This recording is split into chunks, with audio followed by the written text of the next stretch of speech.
My son handed me a bottle of water at the airport in Rome. He said my flight was delayed and that I should just sit and wait. I trusted him. It was the last thing I remember clearly before waking up hours later in an empty terminal completely alone. My wallet, my passport, my phone, all gone. He left his 75-year-old father stranded in a foreign country thinking he could just fly home and steal the house I built with my own 2 hands. But he underestimated me. And when he finally walked through that front door ready to claim his prize, I was sitting there in my favorite armchair. The look on his face, that was a surprise he never saw coming.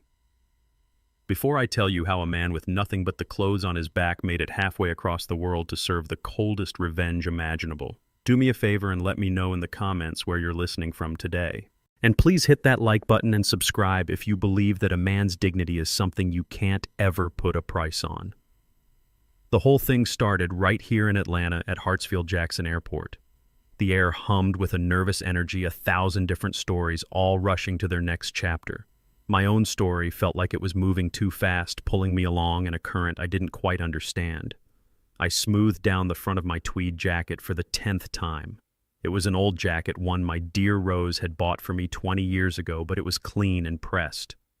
A man should always look his best when he travels, she used to say.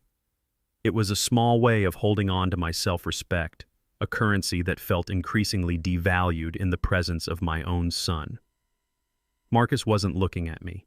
He was staring at his phone, his thumb tapping a frantic, impatient rhythm against the screen. Tap, tap, tap. Each sound was a little jab at the silence between us, a reminder that my pace was an inconvenience to his world. He was a man in his 40s, dressed in expensive sneakers and a designer tracksuit that probably cost more than my entire monthly pension. He looked successful, I suppose, if success meant being perpetually annoyed and disconnected from the world around you. He sighed a loud theatrical sound meant for me to hear and shifted his weight from one foot to the other. We still had 2 hours before our flight, but for Marcus, any moment not spent moving forward was a moment wasted. And then there was Tiffany. She stood beside him, a perfect porcelain doll of a woman, her blonde hair pulled back so tightly it seemed to pull her face into a permanent state of disapproval. She leaned in and whispered something in Marcus's ear. I couldn't hear the words, but I didn't need to. I saw the way her eyes flickered over to me, a quick, sharp glance that felt less like a look and more like an appraisal. It was the way a person looks at a piece of old furniture they're about to haul to the curb. She saw a problem to be managed, a burden to be tolerated for just a little while longer. Marcus nodded at her words, his jaw tightening. He didn't defend me. He never defended me. The silence that followed was heavy, thicker than the Georgia humidity in July. It was a silence filled with everything that had been left unsaid for years. The missed birthdays, the calls that were never returned, the polite but firm refusal every time I invited them over for Sunday dinner. I tried to fill it to build a bridge across the canyon that had grown between us. I cleared my throat, the sound unnaturally loud. You know, I began, my voice a little rough. Your mother always dreamed of seeing Rome, the Colosseum, all that history. She would have loved this. Marcus didn't look up from his phone. Yeah, well, things are different now, Dad. Tiffany offered a smile that was all teeth and no warmth. We just want you to have a good time, Elias. Relax. You've earned it. Her using my first name always felt like a small act of defiance, a way of reminding me that I held no special status, no patriarchal authority in her world. I was just Elias, an old man they were taking on a trip. The reason for the trip, the sudden generosity after years of neglect, was a question that had been nagging at me for weeks. Now, sitting under the harsh fluorescent lights of the airport, watching the two of them operate as a single unified force of impatience and disdain, I started to feel a cold knot of dread tightening in my stomach. This wasn't a gift. It was a transaction, and I was only just beginning to realize I had no idea what was being sold. The tension finally snapped when the boarding announcement for our flight to Rome echoed through the terminal. Marcus let out that sharp, impatient sigh again, a sound I had come to know as the prelude to his frustration. "Come on, Dad," he said, his voice laced with an irritation he barely tried to conceal. "Pick up the pace. They're not going to hold the plane for you." He grabbed the handle of my small carry-on bag, the one I'd packed myself with 2 changes of clothes and a worn paperback, and started walking briskly toward the gate. I pushed myself up from the hard plastic chair, my old knees protesting with a familiar ache. I'm not a slow man, not by nature, but 75 years of hard work on a concrete factory floor leaves its mark on you. Each step is a little more deliberate, a little more considered than it used to be. Tiffany glided alongside me, her expensive perfume leaving a cloud of something floral and cloying in its wake. She placed a hand on my arm, her touch surprisingly firm, her long, manicured nails digging slightly into the fabric of my old jacket. It wasn't a gesture of support, it was the grip of a nurse handling a difficult patient. "We're just excited, Elias," she said, her voice dripping with a false sweetness that set my teeth on edge. "Marcus has been planning this wonderful trip for you for months." The lie was so blatant, so effortless that it almost took my breath away. Marcus hadn't planned anything. I knew for a fact this trip had been Tiffany's idea. I'd overheard them arguing about it a few weeks back when they thought I was asleep in my chair, her voice a sharp whisper through the thin walls of my little house. "We have to get him out of the country to handle it cleanly," she'd said. At the time, I'd assumed it was some kind of complicated business deal. The thought that it might be me, well, that thought hadn't even crossed my mind. As we shuffled along in the boarding line, a river of strangers flowing around us, I felt a sudden sharp memory surface unbidden and vivid. It was of Marcus, maybe 19 years old, home from his first year at college. I was working the night shift at the Ford assembly plant back then, coming home just as the sun was rising, my body perpetually sore and smelling of motor oil and hot metal. I walked into the kitchen, and Marcus was sitting at the table, a tuition bill spread out before him like a death sentence.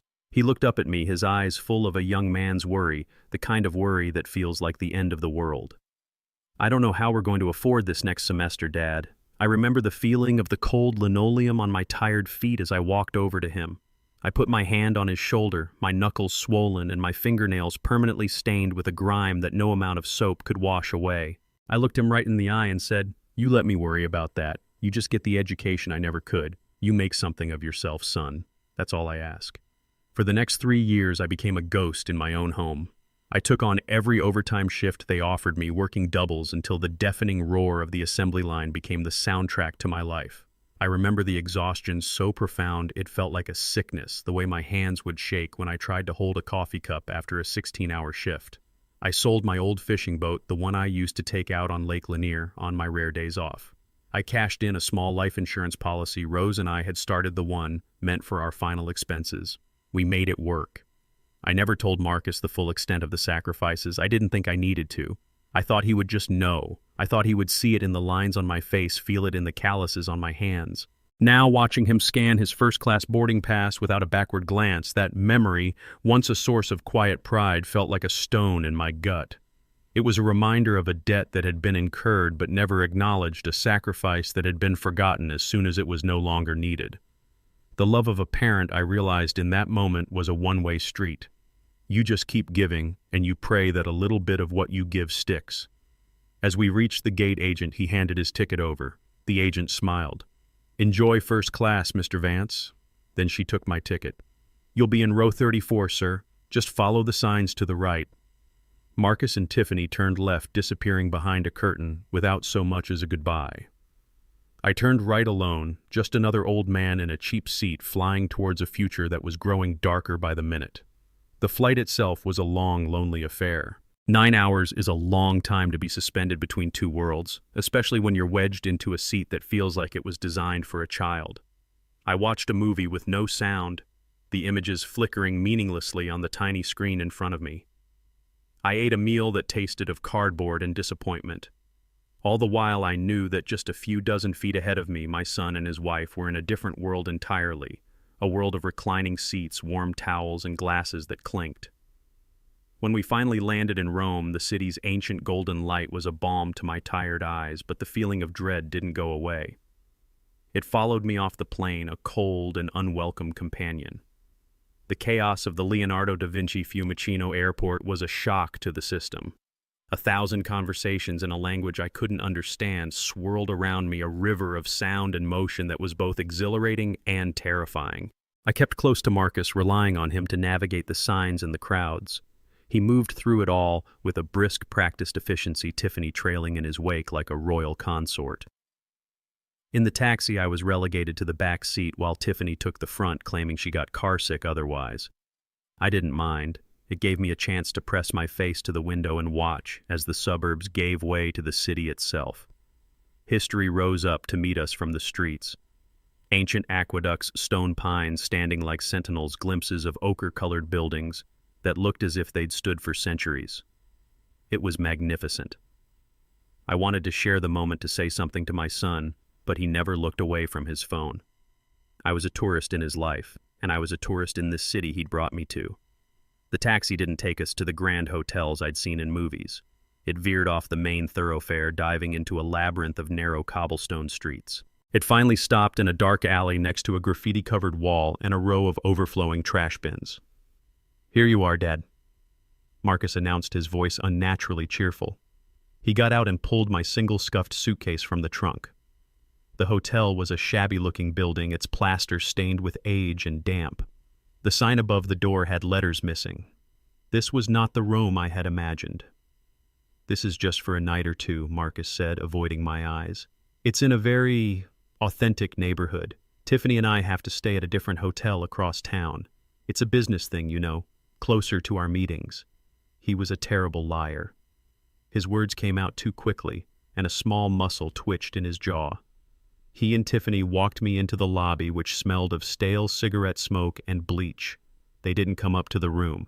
They said their goodbyes right there, promising to call in the morning to make plans. The click of the door closing behind them echoed in the empty lobby like a final judgment. My room was on the third floor, up a narrow, winding staircase. It was even smaller and sadder than I had imagined. A single lumpy bed was pushed against one wall, covered in a thin, worn-out bedspread. A bare bulb dangled from a wire in the ceiling, casting long, gloomy shadows across the faded, peeling wallpaper. The only window looked directly out onto a brick wall, so close I could have reached out and touched it. The only sound was the drip, drip, drip of a leaky faucet in the tiny, rust-stained bathroom. It was the kind of place a man goes to when he's trying to disappear. I sat on the edge of the lumpy bed for a long time, the springs groaning in protest. Loneliness was an old acquaintance of mine, especially since Rose passed, but this was different. This was a deliberate, manufactured isolation. After an hour of listening to the dripping faucet, I remembered my old phone had a Wi-Fi function. I fumbled with it, managing to connect to the hotel's painfully slow network. I didn't have any social media myself, but I knew Tiffany did. She was proud of it. On a whim, I typed her name into a search bar. Her profile was public, and there it was, a photo posted just 20 minutes ago. It was a picture of her wrapped in a fluffy white hotel bathrobe, holding a tall glass of bubbling champagne. She was standing on a pristine marble balcony, and behind her, bathed in the golden light of the setting sun, was the unmistakable silhouette of the Colosseum. The caption underneath the photo was a final twist of the knife. It read, "So tired from a long day of work meetings in Rome, this view is just what I needed. Hashtag business trip, hashtag Rome, blessed." I stared at the image, at the lie, at the sheer, unadulterated cruelty of it. They weren't in meetings. They were living a life of luxury, a life paid for by the very man they had just hidden away in a forgotten corner of the city. The bright, perfect image on my phone screen and the dim, sordid reality of my little room crashed together in my mind. The knot of dread in my stomach tightened into a cold, hard certainty. This was not a vacation. This was something else entirely.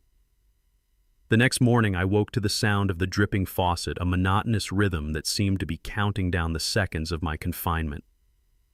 No one called. I stayed in that small, suffocating room all day, the four walls closing in on me. I thought about just walking out, trying to find my way to the Colosseum I'd seen in Tiffany's photograph, but the thought of navigating that massive foreign city alone without the language was daunting. It was exactly what they wanted. They wanted me to feel helpless, to feel dependent on them. It was a cage without bars, the most effective kind of prison. They finally appeared late the next afternoon, not with apologies, but with an air of strained cheerfulness. Marcus was holding a plastic grocery bag. "We brought you some pastries, Dad," he said, placing the bag on the small, wobbly table. Tiffany surveyed the room with that same look of distaste. "Elias, you really should have told us the room was this rustic. We could have found you something better." The insincerity was suffocating. They were the ones who had chosen this place. Her words were just another small twist of the knife designed to make me feel like a charity case. I ignored her comment and looked at my son. "Sarge called yesterday, didn't he?" I asked, my voice level. I had seen his name flash on Marcus's phone screen for a split second before Marcus silenced it. Marcus waved a dismissive hand. "Oh, that. Yeah, just one of his usual check-ins. Nothing important. I'll call him back later." He wouldn't, and we both knew it. He was building a wall around me, brick by brick, and Sarge was on the other side. Tiffany then sat on the edge of the only chair, crossing her legs elegantly. She fixed me with a look of deep, fraudulent concern. "You know, Elias," she began, her voice soft and persuasive, "we've been a bit worried about you. All this travel, the excitement. It can be a lot for a man of your age." I just stared at her, waiting for the other shoe to drop. "My doctor was just telling me," she continued, her eyes wide with feigned sincerity, "that men over 70 are at an extremely high risk for strokes when they travel. The change in altitude, the different food. It can be a shock to the system. One moment you're fine and the next—" She let the sentence hang in the air, a beautiful poisonous cloud. It wasn't a warning, it was a threat. She was planting a seed of fear, not just in my mind, but for anyone I might talk to. If something were to happen to me, if I were to suddenly become unwell or confused, they had already laid the groundwork. It was his age. It was the travel. We were so worried. They were creating a narrative, and in that narrative I was a fragile old man on the verge of incompetence. Marcus, playing his part perfectly, chimed in. "That's why we want to take care of everything for you, Dad, so you don't have to worry about a thing." He pulled a thick sheaf of papers from his leather satchel along with an expensive-looking fountain pen. The air in the room suddenly grew colder, heavier. "There are just some formalities we need to take care of. Travel insurance, medical forms, things like that, in case of an emergency." He spread the papers out on the table next to the bag of untouched pastries. "It's all standard procedure for international travel. It just gives us the ability to make medical decisions for you if, God forbid, you weren't able to." He was trying to sound responsible, like a dutiful son, but his eyes, which had been avoiding mine for 2 days, were now fixed on me with a strange, predatory intensity. The trap was being set, the cage door was swinging shut, and the only thing they needed now was my signature. He laid the thick stack of papers on the wobbly table next to the bag of untouched pastries. The sound of the heavy bond paper hitting the cheap wood veneer was unnervingly final. From his leather satchel he produced a fountain pen, a beautiful instrument of polished black and gold. It looked completely out of place in the dingy little room, like a diamond resting on a pile of dirt. He uncapped it with a soft, satisfying click. "This is just a formality, Dad," he said, his voice a smooth, reassuring purr that I hadn't heard from him in years. "Just some standard forms for when an American citizen travels abroad. It's for your own protection." He pushed the stack towards me. "This one here," he said, tapping the top page, "is a medical consent form. It just gives me the ability to make decisions if, God forbid, you had a fall or something and weren't able to speak for yourself." He flipped a few pages. "And this one is a temporary power of attorney. It's just for the duration of the trip. It's so I can talk to the banks back home for you, handle any bills that come up while you're gone. The last thing we'd want is for you to be worried about paperwork while you're on vacation." Every word was carefully chosen, a gentle wave designed to erode any rock of suspicion I might have. He was the picture of a responsible, caring son. But his eyes, which had been avoiding mine for 2 full days, were now fixed on me with a strange, predatory intensity. I picked up the pen. It felt heavy and cold in my hand, an alien object.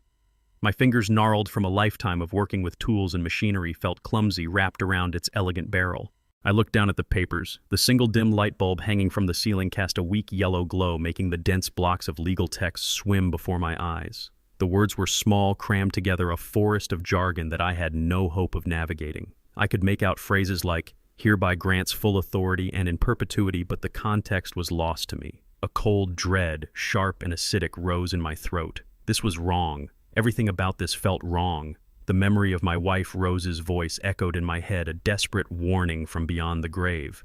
"Be careful, Elias." My hand trembled, not just from age, but from a deep, primal uncertainty. I looked at my son, searching his face for a flicker of the boy I had raised, the boy who promised to buy me a Cadillac. I saw nothing. I saw only a stranger wearing my son's face, his expression a carefully constructed mask of patience. My gut, the part of a man that has kept him alive through tough times, was screaming at me to throw the pen down and walk away. But my heart, the foolish, stubborn heart of a father, still clung to a sliver of hope. Hope that I was wrong. Hope that this really was just a gesture of concern. A lifetime of loving and providing for this man was a current too strong to fight against. To refuse to sign would be to admit finally and irrevocably that my son did not love me. That my life's greatest work, raising a good man, had been a failure. And that was a truth I wasn't ready to face. I lowered the pen to the first signature line. I hesitated for a fraction of a second. Seeing my pause, Tiffany, who had been watching from the chair like a hawk, spoke up. Her voice was as soft as silk. "Of course, Elias," she said, a hint of wounded pride in her tone. "If you don't trust us, we understand." It was a masterstroke of manipulation. In one sentence, she had flipped the script. Now I was the one being unreasonable. I was the one creating a problem. My suspicion was an insult to their generosity. The shame of it was a hot flush on my cheeks. With a weary sigh that felt like it came from the very bottom of my soul, I signed my name. The pen scratched across the paper, the sound loud in the quiet room. Page after page, Marcus pointed and I signed. I didn't read a single word after the first one. What was the point? The die was cast. When the last signature was complete, the change was immediate. Marcus quickly gathered the papers, his movements brisk and efficient. The mask of the caring son fell away, replaced by the cool focus of a businessman who had just closed a deal. "Great," he said, tapping the stack of papers into a neat pile. "That's all taken care of." He stood up. "Well, we've got to run. We have an early dinner reservation." The fake cheerfulness was gone. There was no more talk of making plans for tomorrow, no more promises to call. He had gotten what he came for. They turned and walked out of the room, leaving me alone with the bag of pastries and the lingering metallic taste of betrayal in my mouth. The click of the door was final this time. The trap had been sprung, and I had just handed them the key. For a long time after they left, I just sat there on the edge of that lumpy, unfamiliar bed. The room was silent again, except for the ceaseless drip, drip, drip of the faucet, a sound that was beginning to feel like a form of torture. The expensive fountain pen lay on the table where Marcus had left it, gleaming under the weak light of the single bulb. It was an obscene object in this place of decay, a symbol of the wealth they were chasing and the poverty of spirit they possessed. They had left the pastries, too. I looked at the bag, a cheap offering meant to soften a mortal blow. The thought of eating them turned my stomach. I felt a profound sense of foolishness, the deep, gut-wrenching shame of a man who has been played for a fool by his own flesh and blood. Every instinct had screamed at me to stop, but I had silenced that inner voice with the blind, stubborn hope of a father. Eventually, the four walls began to feel like they were shrinking, the air growing thick and hard to breathe. I stood up, my joints cracking in protest, and walked to the small window.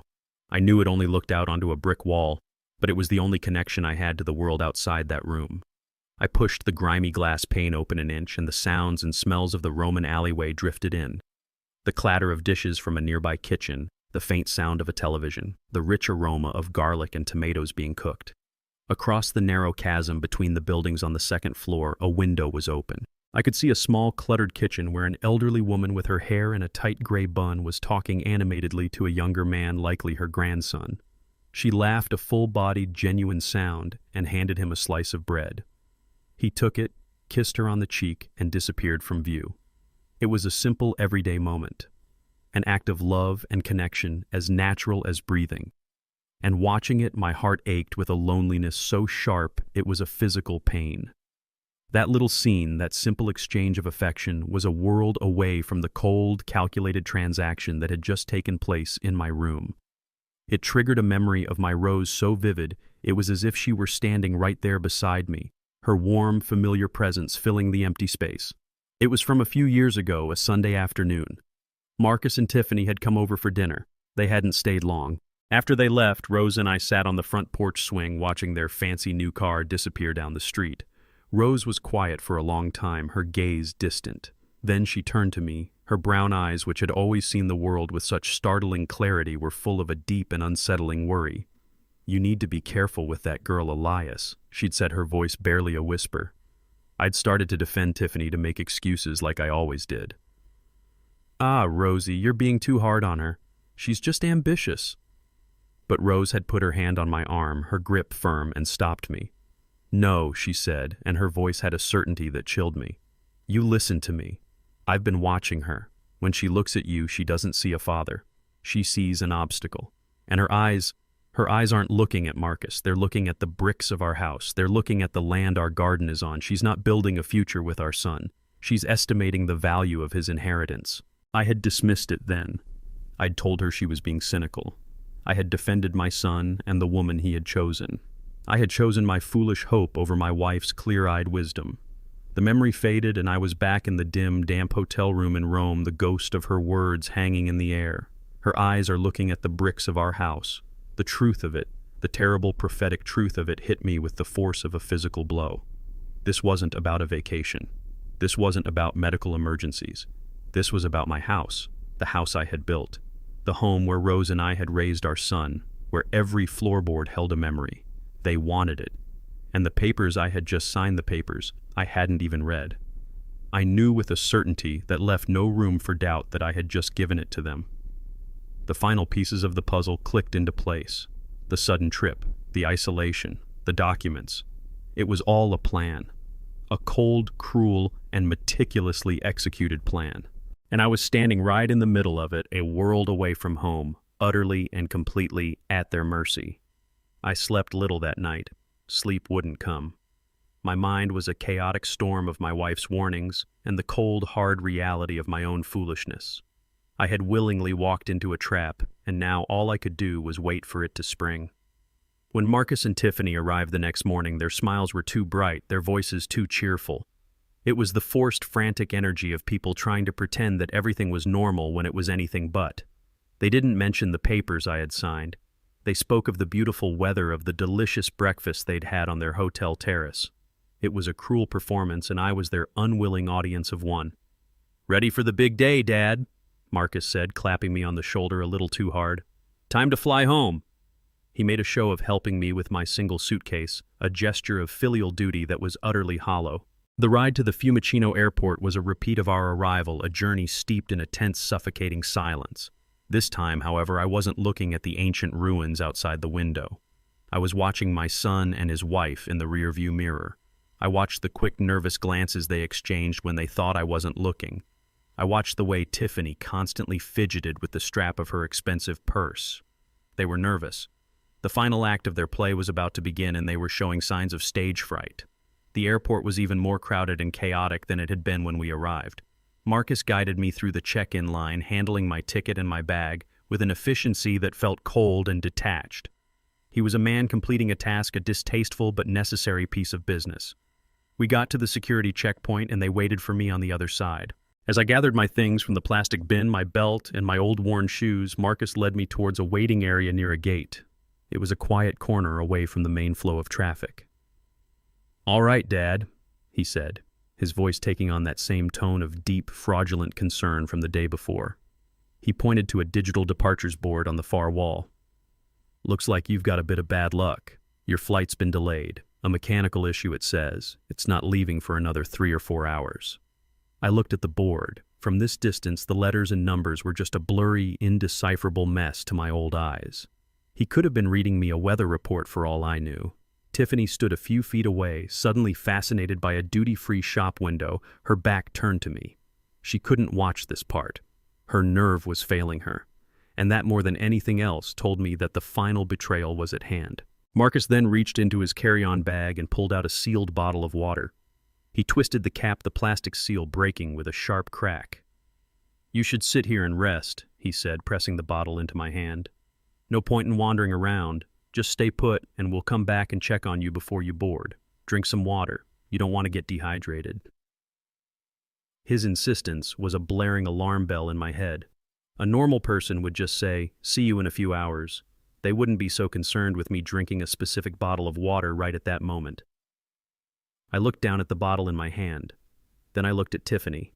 She was still pretending to be interested in a display of perfume, but I could see her reflection in the glass. Her face was pale, her expression tense. She was watching us. She was waiting. I knew with a certainty that was as solid and as cold as the tile floor beneath my feet that the water was not just water. What was in it? A sleeping pill. Something stronger. I had a choice. I could throw the bottle on the ground. I could start shouting because a scene accused them right then and there. But what would happen?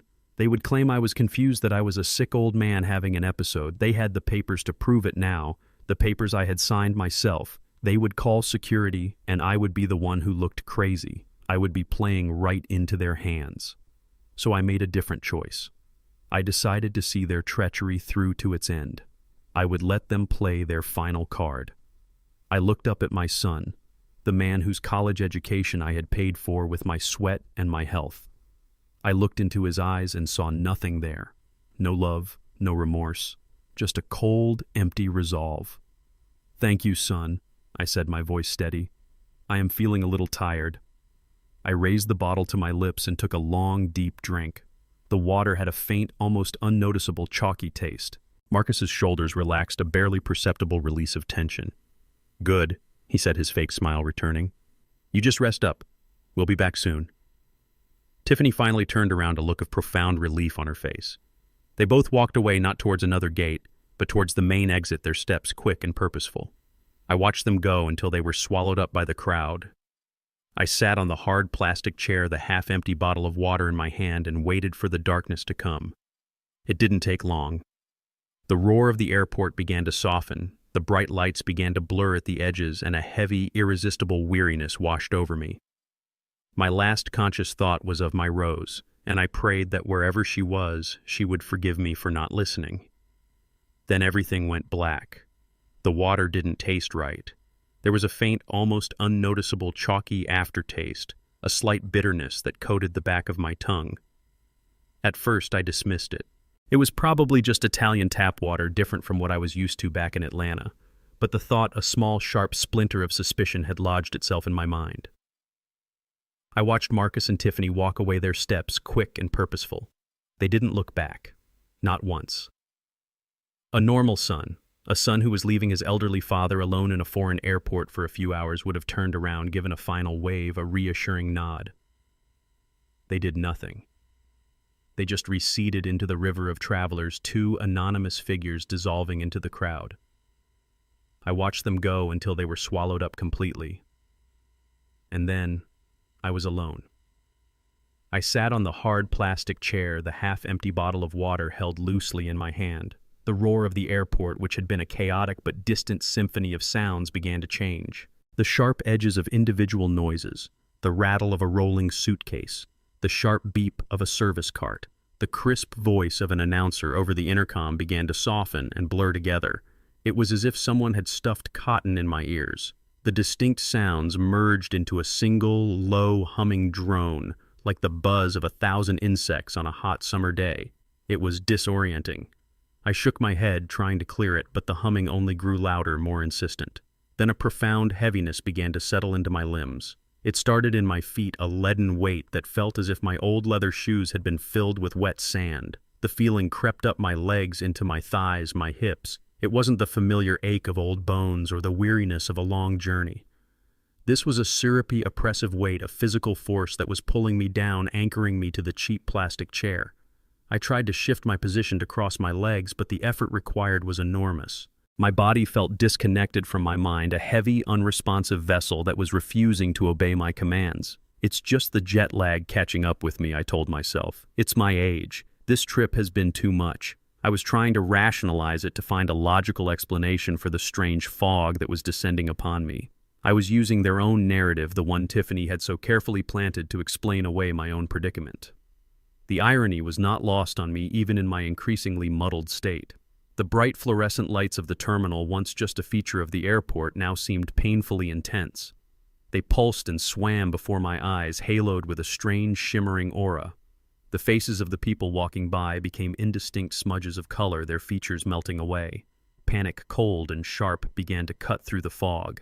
This wasn't sleep. This wasn't fatigue. This was something else. This was the chalky taste of the water. This was Tiffany's nervous expression. This was Marcus's final hollow smile. I knew what was happening. I tried to fight it. I tried to force my eyes to focus. I tried to lift my hand to wave someone down to get help, but my arm was a dead weight, impossibly heavy. My eyelids felt like they had tiny lead weights attached to them, and they were getting heavier with every blink. With the last ounce of my will, I forced my head up and looked towards the main exit, the spot where I had last seen my son. My vision was blurry, like looking through a rain-streaked window. I could just make out their two silhouettes standing near the glass doors that led out into the Italian sunshine. They weren't moving. They were watching me. They had been watching me this whole time, waiting to make sure their poison did its work. As I watched, their forms began to waver and distort, the edges blurring into the bright light behind them. They looked like ghosts, like half-forgotten figures from a bad dream. One of them raised a hand, I couldn't tell which one. Not in a wave, but in a gesture that seemed final, like a closing punctuation mark at the end of a long and cruel sentence. Then they turned and stepped through the doors, disappearing into the light. The humming in my ears became a roar. The leaden weight in my limbs became an anchor, pulling me down into a deep, dark ocean. The world dissolved into a swirling vortex of light and sound, and then into absolute blackness. The automatic glass doors of the airport hissed open, and the cool, conditioned air of the terminal was replaced by the mild, damp air of the Roman night. A security guard, a young man with a weary expression, had found me during his rounds. He hadn't been unkind, but he had been firm. I couldn't stay in the airport. I had no ticket, no passport, no reason to be there. He pointed me towards a bus stop, speaking to me in a mixture of broken English and Italian, but his gestures were universal. "You have to leave." So I did. I stepped out into the night, a ghost pushed out of a tomb, and began to walk. I had no destination. My feet, clumsy and heavy from the lingering effects of the drug, simply moved one in front of the other. The city was alive around me, a stark contrast to the dead silence of the airport. Vespas buzzed by like angry hornets, their headlights cutting sharp cones of light into the darkness. From the open doorways of cafes and restaurants, I could hear the sounds of laughter and conversation, the clinking of glasses. I could smell the rich aroma of food, garlic, baking bread, roasting meat, and the scent was a physical torment. A sharp gnawing ache started deep in my belly. It had been more than a day since I'd last eaten, and the hunger was becoming a demanding, insistent presence. I kept to the shadows, my head down, my hands shoved deep into my empty pockets. I felt a profound sense of shame, of humiliation, so deep it was a physical weight on my shoulders. People who passed me on the street gave me a wide berth. They saw what I had become, a disheveled old man, lost and alone, a piece of human debris washed up on the shores of their beautiful city. In a single day, I had gone from being Elias Vance, homeowner, retiree, and father, to being invisible. A specter haunting the edges of a world that was no longer mine. My legs eventually began to give out. The unfamiliar shoes I'd worn for the flight were rubbing my heels raw, and the ache in my knees had become a sharp, stabbing pain. I stumbled into a small, dark park, a little patch of green and shadow nestled between towering apartment buildings. In the center of the park, under the dim orange glow of a single lamppost, was a row of empty benches. I looked at them, and a wave of disbelief and self-loathing washed over me. I had worked for 50 years. I had paid my taxes. I had owned my own home. I had raised a son. I was not a man who slept on park benches. But the man I used to be was a world away. The man I was now had no other choice. I chose the bench furthest from the light in the deepest part of the shadows. It was made of cold, unyielding iron, intricately worked but unforgiving. I sat down, and the chill of the metal seeped through my thin trousers and into my bones, a damp, persistent cold that no amount of shivering could ward off. I pulled my old tweed jacket tight around me, but it was a pathetic defense against the night air. The city sounds were different here, more distant. The traffic was a low rumble. A dog barked somewhere in the distance, and then I heard it, the faint, mournful wail of a siren, an ambulance or a police car, its sound rising and falling as it raced through the labyrinthine streets. It was the loneliest sound in the world. I curled up on my side, trying to make myself as small as possible to conserve whatever body heat I had left. I drew my knees up to my chest, my arms wrapped around them. It was the position of a child, not a 75-year-old man. The iron bars of the bench pressed into my hip and my shoulder. Every few minutes, a shiver would rack my body. The hunger in my stomach was a dull, constant ache. I closed my eyes, and all I could see was my own bed in my own house in Atlanta. I could almost feel the familiar weight of the quilt my rose had made smell the faint, clean scent of the sheets. The memory was so vivid, so painful that a single hot tear escaped my eye and traced a cold path down my cheek. I had lost everything. My dignity, my identity, my home. Lying there shivering in the Roman darkness, I felt a despair so profound I thought it might swallow me whole. The ember of defiance that had sparked in the airport had been all but extinguished by the cold, hard reality of my situation. Now there was only one goal: to survive until morning. I woke to the jarring sound of a street sweeper and the harsh, unforgiving light of morning. For a blissful, disoriented second, I didn't know where I was. Then I felt the cold iron bars pressed against my back, and the reality of my situation came crashing back down on me with the weight of a physical blow. I was still in the park. I had survived the night, if you could call it that. Every muscle in my body screamed in protest as I slowly, painfully pushed myself into a sitting position. My neck was a knot of fire. My hip felt like it had been bruised to the bone.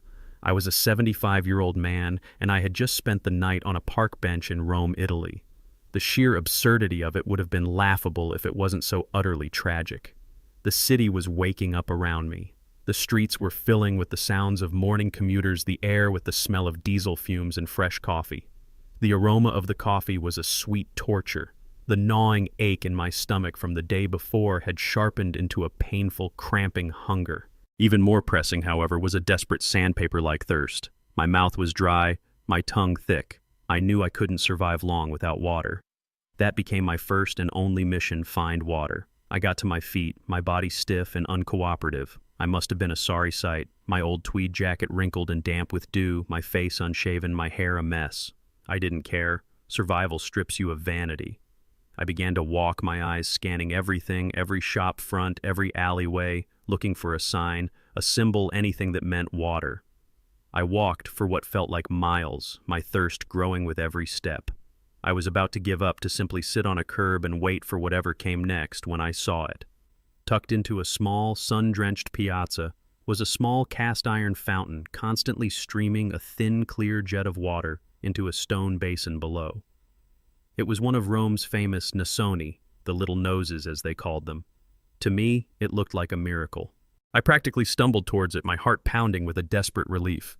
I didn't care who was watching. I cupped my hands under the stream of cold, clean water and brought them to my lips. I drank and drank again, the water so cold it made my teeth ache. It was the most delicious thing I had ever tasted. I splashed water on my face, rinsing away the grime and the weariness of the night. For a moment, just a moment, I felt human again. The water quenched my thirst, but it did nothing for the crushing humiliation that was settling over me. I was drinking from a public fountain like a stray dog. As I stood there wiping my mouth on the back of my hand, a group of tourists walked into the piazza. They were an American family, I could tell from their accents. The father was filming everything with a large camera. The mother was trying to get their 2 young children to stand still for a picture. The kids, a boy and a girl, were laughing, their faces and hands smeared with brightly colored gelato.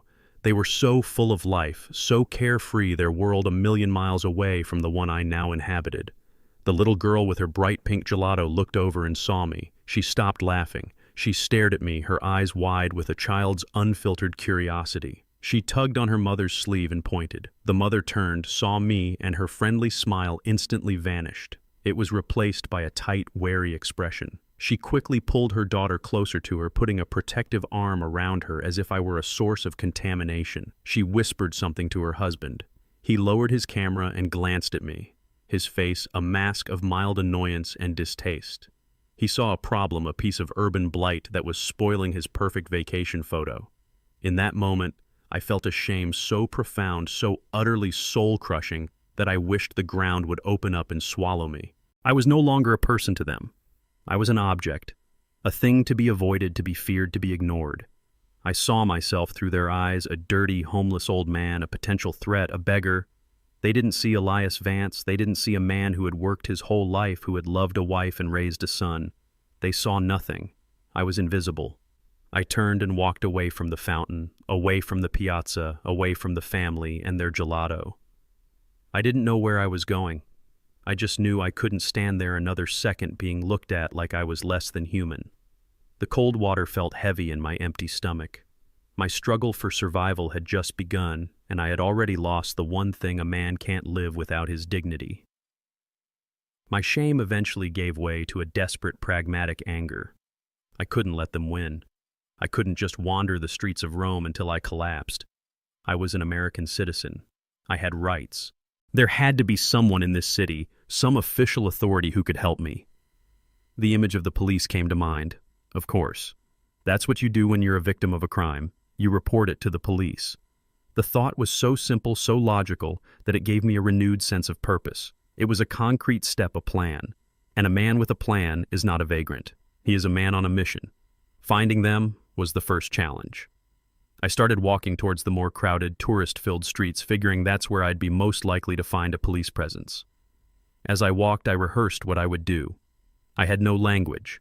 I would have to communicate through gestures, through pantomime. I practiced in my mind. I would point to my empty pockets. I would make a gesture of a wallet being taken. I would mimic sleeping on a bench.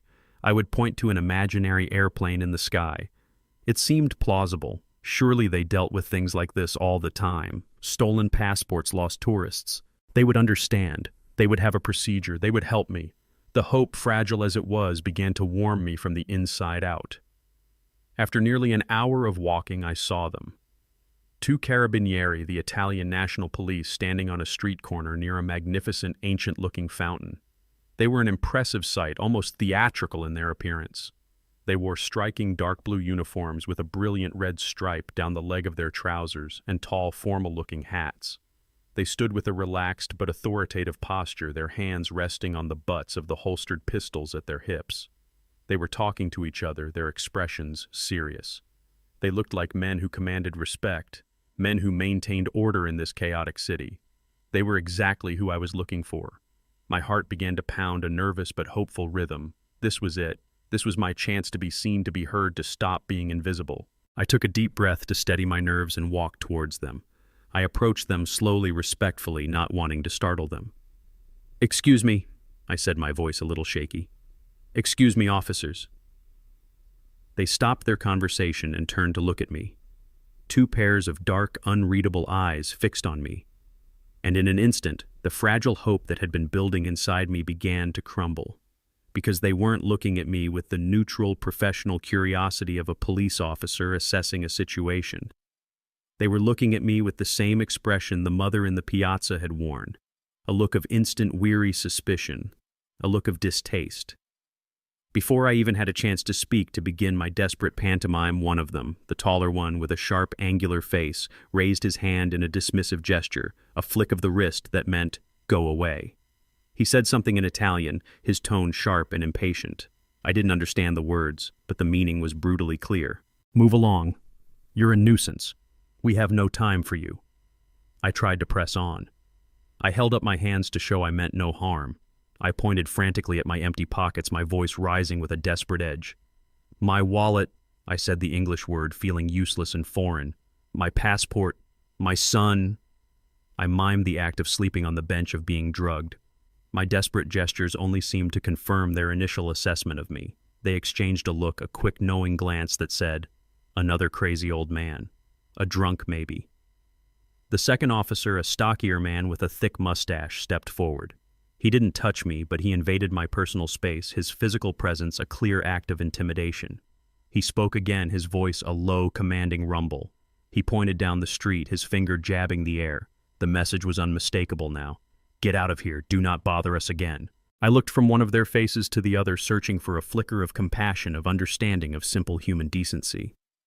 I found none. They had already judged and dismissed me.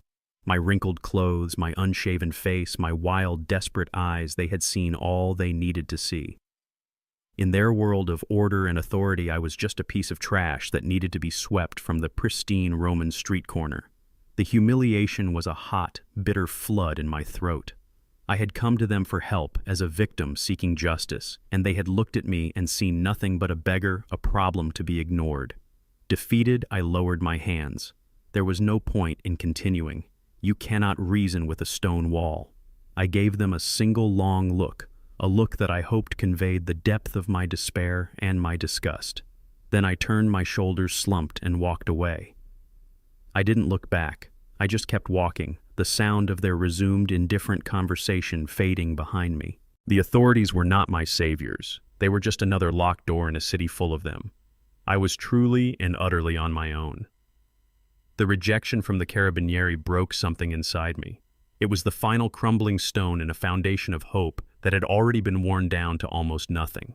I had been a victim of a crime, and the people sworn to protect victims had looked through me as if I were made of glass. What was left to do?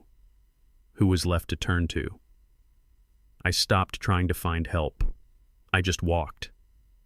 I wandered through the maze of Roman streets with no destination, a ghost haunting a city of stone and sunlight. My body was an engine running on fumes, and my spirit was an empty vessel. The anger and defiance I had felt earlier had evaporated, leaving behind only a deep, hollow ache. I don't know how long I walked. Hours, maybe. The sun climbed higher in the sky, beating down on the cobblestones, but I felt no warmth. Eventually, my legs, which had been trembling with exhaustion, finally gave out.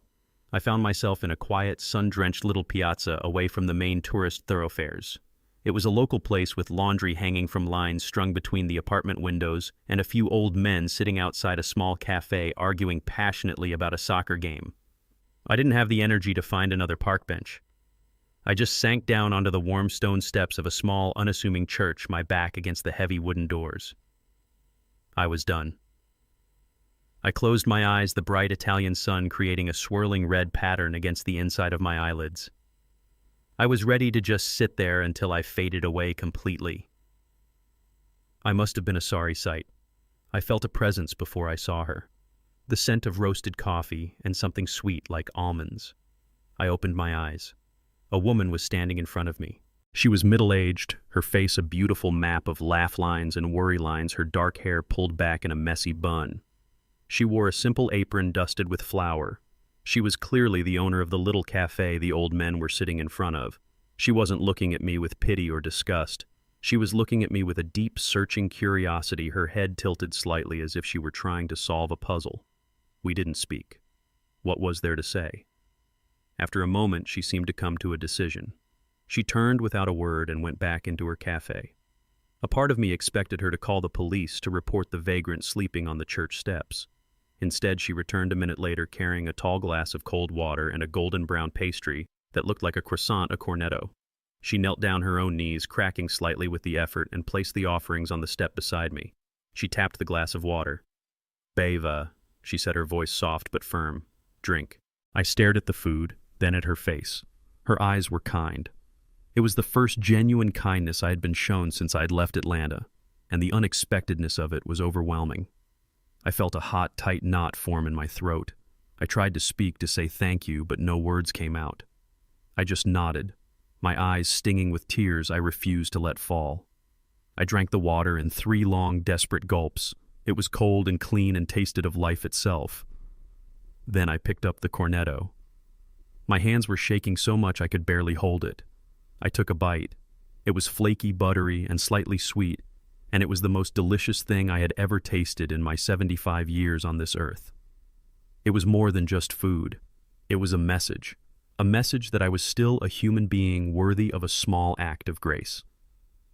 While I was eating, a small group of young backpackers walked through the piazza. They were loud and cheerful, their backpacks covered in patches from different countries. And on one of them, a bright, iconic symbol stood out, a small, embroidered patch of the American flag. The cafe owner's eyes lit up. She saw the patch, then looked at me, and a sudden, brilliant flash of understanding crossed her face. "Ah!" she exclaimed, a single sharp sound of discovery. She pointed at the backpacker. "Americano?" she asked me, her eyes wide. I nodded vigorously, my mouth full of pastry. "Yes." I managed to say the word thick with emotion. "Yes, Americano." A beautiful, genuine smile broke out across her face. The puzzle was solved. I wasn't just another homeless man. I had a country. I had a place I belonged. She stood up and pointed decisively down one of the streets leading out of the piazza. It wasn't a vague gesture, it was a clear, firm instruction. She pointed with her whole arm, her finger extended, her expression urgent. Then she said a single word, enunciating it carefully for me. "Ambasciata." I didn't know the word, but I repeated it to myself, trying to commit it to memory. Ambasciata. She pointed again, even more forcefully this time. Ambasciata Americana. And then I understood. American Embassy. It was a place I hadn't even thought of, a sanctuary I didn't know I could seek.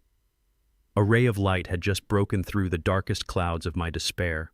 I finished the last of the cornetto and stood up, my body still aching but my spirit suddenly lighter. I looked at this woman, this stranger who had saved me with a glass of water and a single word. I had no way to thank her, no way to pay her. I simply placed my right hand over my heart and gave her a deep, respectful nod. She nodded back her kind eyes, wishing me well. I turned and started walking in the direction she had pointed, my steps a little steadier, my back a little straighter. I had a destination. I had a mission. I had a chance. The woman, my nameless savior, seemed to understand that I would need more than just a pointed finger. She disappeared back into her cafe for a moment and returned with a small blue ballpoint pen and a torn piece of a paper napkin.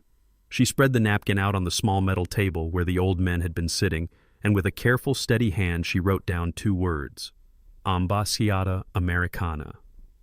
She folded the small piece of paper and pressed it into my hand, her warm fingers closing around my cold ones for a brief, reassuring moment. The paper was flimsy, but it felt as solid and as real as a block of granite. It was proof. It was a key. I held on to that flimsy napkin like it was the deed to my own house. It was the only thing I owned in the world, and it was my only hope.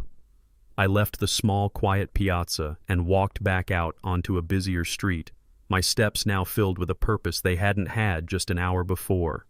I was no longer a ghost, aimlessly drifting through the city. I was a man with a destination, and I had the address and a manner of speaking right here in the palm of my hand. My strategy was simple. I would hold out the piece of paper, point to the words, and hope that someone would point me in the right direction. The first person I tried was a young woman in a sharp business suit, talking animatedly on her phone as she strode down the street. I waited for a small break in her conversation and stepped into her path, holding out the napkin. "Excuse me?" I said, my voice hoarse. "Ambasciata Americana." She glanced down at the paper, then up at my face, and her expression instantly hardened into a mask of annoyance. She shook her head curtly and sidestepped me without breaking stride, already lifting the phone back to her ear. The sting of rejection was familiar, but I didn't let it deter me. The kindness of the cafe owner had given me a thin but resilient layer of armor against the world's indifference. I tried again, this time with a group of teenagers who were laughing and smoking on a street corner. They looked at the paper, then at me, and one of them let out a short barking laugh. He said something to his friends in rapid-fire Italian, and they all chuckled. Then he pointed with a grand theatrical gesture down a narrow, dark-looking alleyway. For a hopeful second I thought he was helping me, but the smirk on his face told a different story. They were making fun of me, sending the lost old man on a wild goose chase. I just nodded, pretending to be grateful, and walked away, the sound of their laughter following me down the street. The journey was long and arduous. The initial burst of adrenaline began to fade, replaced by a deep, bone-grinding exhaustion. The city, which had seemed so beautiful from the window of the taxi, was now an antagonist. The cobblestones were uneven and treacherous, a constant threat to my tired ankles. The sun was relentless, beating down on my head, reflecting off the ancient stone buildings. My thirst returned with a vengeance, but I kept going, putting one foot in front of the other, the words on the napkin a steady drumbeat in my mind. It was my North Star. After what felt like miles of walking and a dozen more rejections, I found a street vendor selling colorful silk scarves from a small cart. He was an older man about my age, with a kind, weathered face and hands that were gnarled from a lifetime of work. He looked tired, but his eyes were alert and intelligent. He was my last hope. I approached his cart, holding out the precious, sweat-dampened napkin. He took it from me gently, his rough fingers surprisingly delicate. He held it up to his eyes, squinting at the words. A flicker of understanding crossed his face. He nodded slowly. He didn't speak English, but he looked at me, then pointed down the long, sun-drenched street we were on. He held up 5 fingers, closing them and opening them again, indicating I should walk for 5 blocks. Then he pointed to a large, ornate clock tower in the distance. He made a gesture of turning right at the clock tower, then held up 2 fingers. 2 more blocks. He repeated the gestures twice, his movements slow and deliberate, making sure I understood. I felt a surge of gratitude so powerful it almost brought me to my knees. This man, a stranger, had taken a moment out of his day to help another old man in need. He had shown me a simple, profound courtesy. I wanted to thank him, to tell him what his small act of kindness meant to me, but I had no words. I simply took my own hand, the one not holding the napkin, and placed it over my heart, nodding my head in a gesture of deep respect. He understood. He nodded back, a small, weary smile touching his lips. I turned and started walking, following his invisible map. I kept my eyes fixed on the clock tower in the distance. It grew larger with every painful step. I was no longer lost. For the first time in what felt like an eternity, I knew exactly where I was going. The street vendor's directions had given me more than just a path. They had given me a spark of hope, and that spark was a fuel my weary body desperately needed. I kept my eyes fixed on the clock tower in the distance, a steadfast landmark in a city of winding, confusing streets. For the first time, I felt a flicker of certainty. I was no longer lost. I was on my way. I walked with a new resolve, my pace a little quicker, my back a little straighter. The oppressive weight of despair had lightened, replaced by a single-minded focus on the word that had become my mantra, ambasciata. My journey took me out of the narrow alleys and onto a wide, elegant boulevard, lined with impossibly luxurious shops. The names on the polished brass signs were a litany of wealth I could barely comprehend: Gucci, Prada, Versace. Impeccably dressed men and women glided in and out of the stores, their arms laden with expensive-looking bags. They moved in a world of effortless privilege, a universe away from the grit and grime of the factory floor where I had spent my life. I was an alien here, a ghost from a different reality, and I kept my head down, trying to remain invisible, just another shadow on their sun-drenched pavement. And then I saw it. Nestled between a jewelry store and a high-fashion boutique was a car dealership. But it wasn't just any dealership. The showroom was a palace of glass and gleaming chrome, and inside, resting on polished marble floors like sculpted works of art, were cars so beautiful they didn't seem real. Sleek, powerful Maseratis and fiery red Alfa Romeos. They were the kind of cars you only see in movies, symbols of a life so far removed from my own, it might as well have been on another planet. I stopped in front of the massive plate glass window, not out of any desire for the cars themselves, but with a kind of weary fascination. As I stared at the flawless, gleaming metal, a memory sharp and painfully vivid pierced through the fog of my exhaustion. It was a Saturday afternoon more than 30 years ago on a sunny street in our Atlanta neighborhood. Marcus was about 10 years old. We were walking home from the barber shop, and a neighbor had just bought a brand new Cadillac. It was a magnificent machine, a deep glossy black with fins like a rocket ship and more chrome than I had ever seen on one car. It was parked at the curb, shimmering in the Georgia sun, the absolute pinnacle of success in our working-class world. Marcus stopped dead in his tracks, his mouth hanging open in awe. He stared at the car as if it were a visiting spaceship. He walked around it, his small hands held carefully behind his back, afraid to even touch its perfect surface. "Wow!" he whispered, his voice full of a child's pure, unadulterated wonder. He looked up at me, his eyes shining with a brilliant, earnest light. "One day, Dad," he said, and his voice was filled with a sincere, heartfelt conviction that I can still hear as clearly as if it were yesterday. "One day I'm going to be rich, and I'm going to buy you a car just like this one. The biggest, shiniest Cadillac they make. I promise." I remember I threw my head back and laughed, a deep, happy sound that filled the quiet afternoon. I reached out and ruffled his hair, the feeling of his soft, boyish hair under my rough, calloused hand. I remember the immense pride and the overwhelming love that swelled in my chest at that moment. It wasn't about the car. I didn't care about owning a Cadillac. It was about the promise. It was about the beautiful, innocent heart of a 10-year-old boy who looked at the ultimate symbol of success, and the first thing he thought of was what he could give to his father. In that moment, standing on that sunny sidewalk, I felt like the richest man in the world. The memory faded, and I was back on the cold, hard pavement of Rome, staring at my own haggard reflection in the dealership window. The beautiful cars were behind me, but all I could see was the face of a tired, broken old man. The contrast between the two moments, the sun-drenched memory of a boy's beautiful promise and the cold, gray reality of the man that boy had become, was a chasm I could not cross. The promise wasn't just about a car, it was about love. It was about respect. It was about taking care of me. And he had not only failed to keep that promise, he had actively, cruelly, and methodically destroyed it. He hadn't bought me a car. He had stolen my home, my identity, and my dignity. And that's when the dam I had built inside myself finally broke. A raw, ragged sob escaped my throat, and for the first time since this whole nightmare began, I cried. I stood there on that elegant Roman boulevard in front of a showroom full of cars I could never afford, and wept. The tears streamed down my unshaven cheeks, hot and silent. I wasn't crying for my lost money or my stolen passport. I was crying for the loss of my son.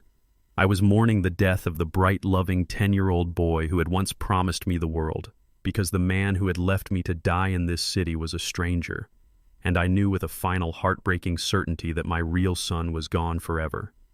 The tears dried on my face, leaving salty, tight tracks on my weathered skin. The wave of grief had passed, and in its wake it had left a cold, hard shoreline of resolve. I was no longer crying for the boy my son had been. I was now preparing to face the man he had become.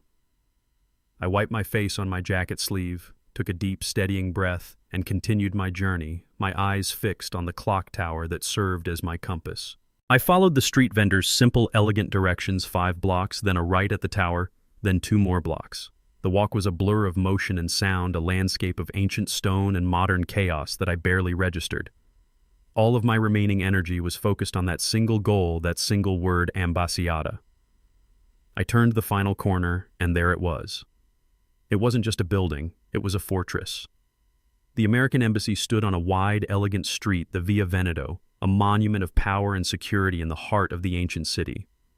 It was a large, imposing structure of pale stone set back from the road behind a formidable black wrought-iron fence, its points sharpened into menacing spikes.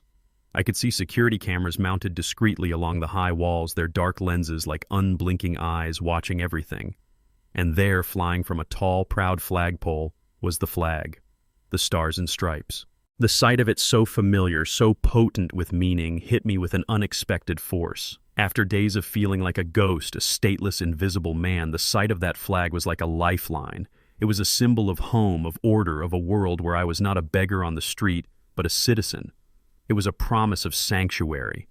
That feeling of hope lasted for approximately 10 seconds. As I got closer, I saw my own reflection in the polished glass of a parked diplomatic vehicle. I saw what the guards at the gate would see.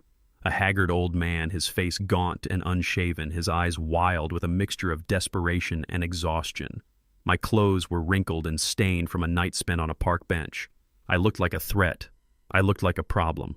The fortress, I realized with a sinking heart, was not designed to welcome me in. It was designed to keep people like me out. Steeling myself, I walked up to the main gate. Just as I had anticipated, 2 USA Marines stood guard in a small, reinforced guardhouse.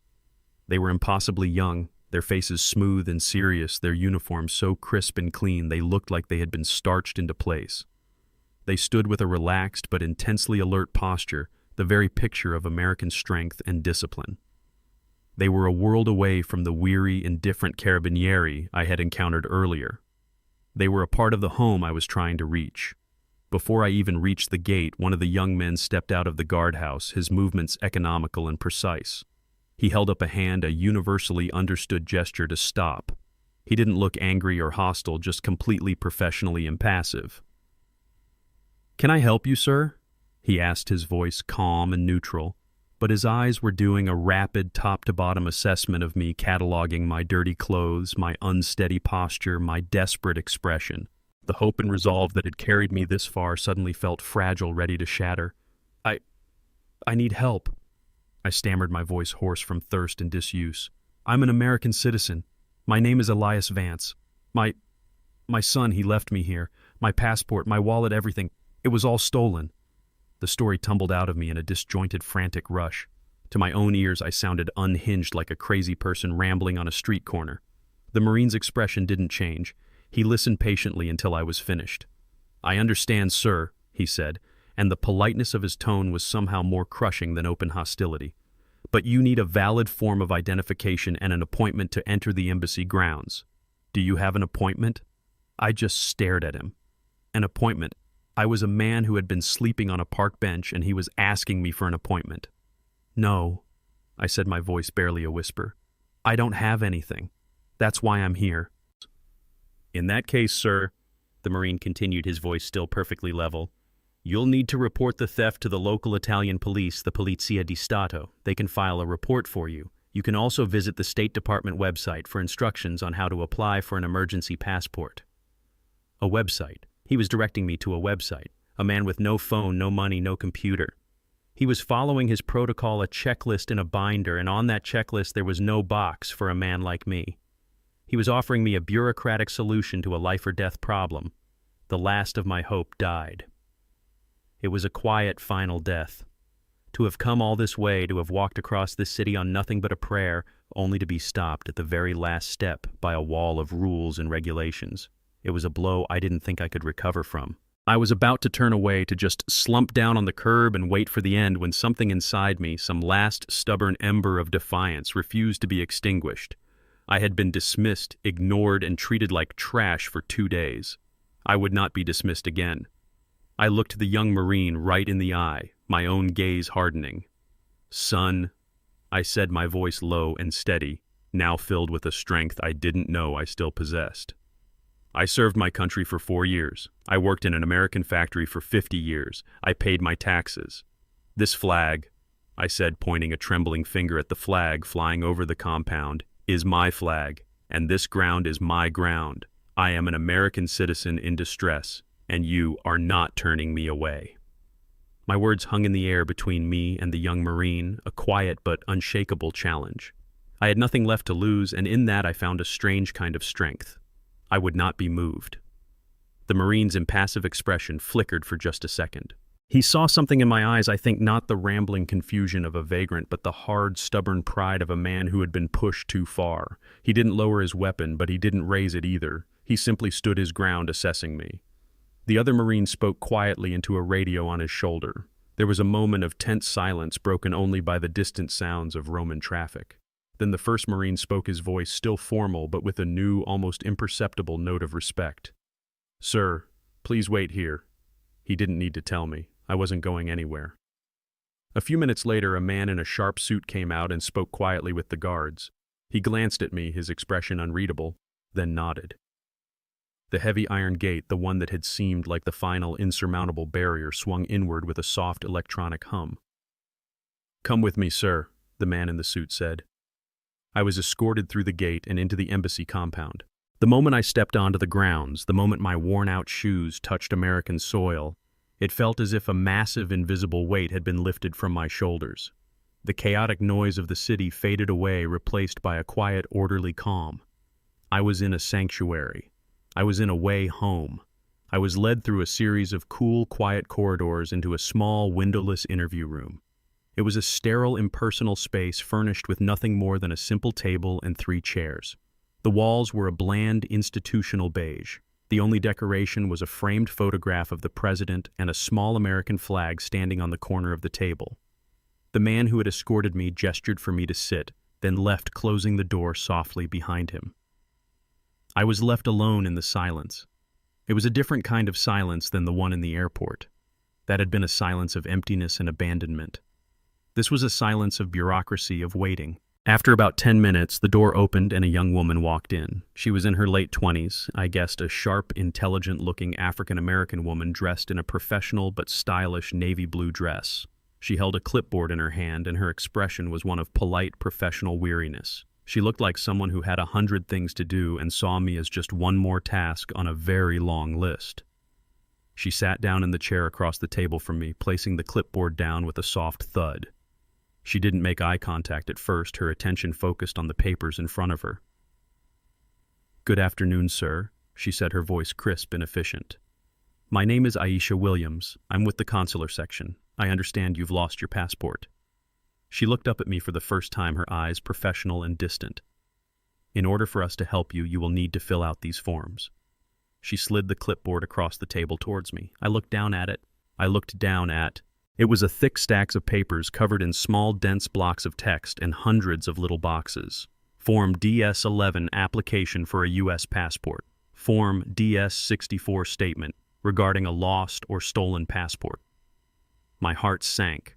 After everything I had been through, the betrayal, the abandonment, the desperate, lonely journey across the city, was I going to be defeated by paperwork?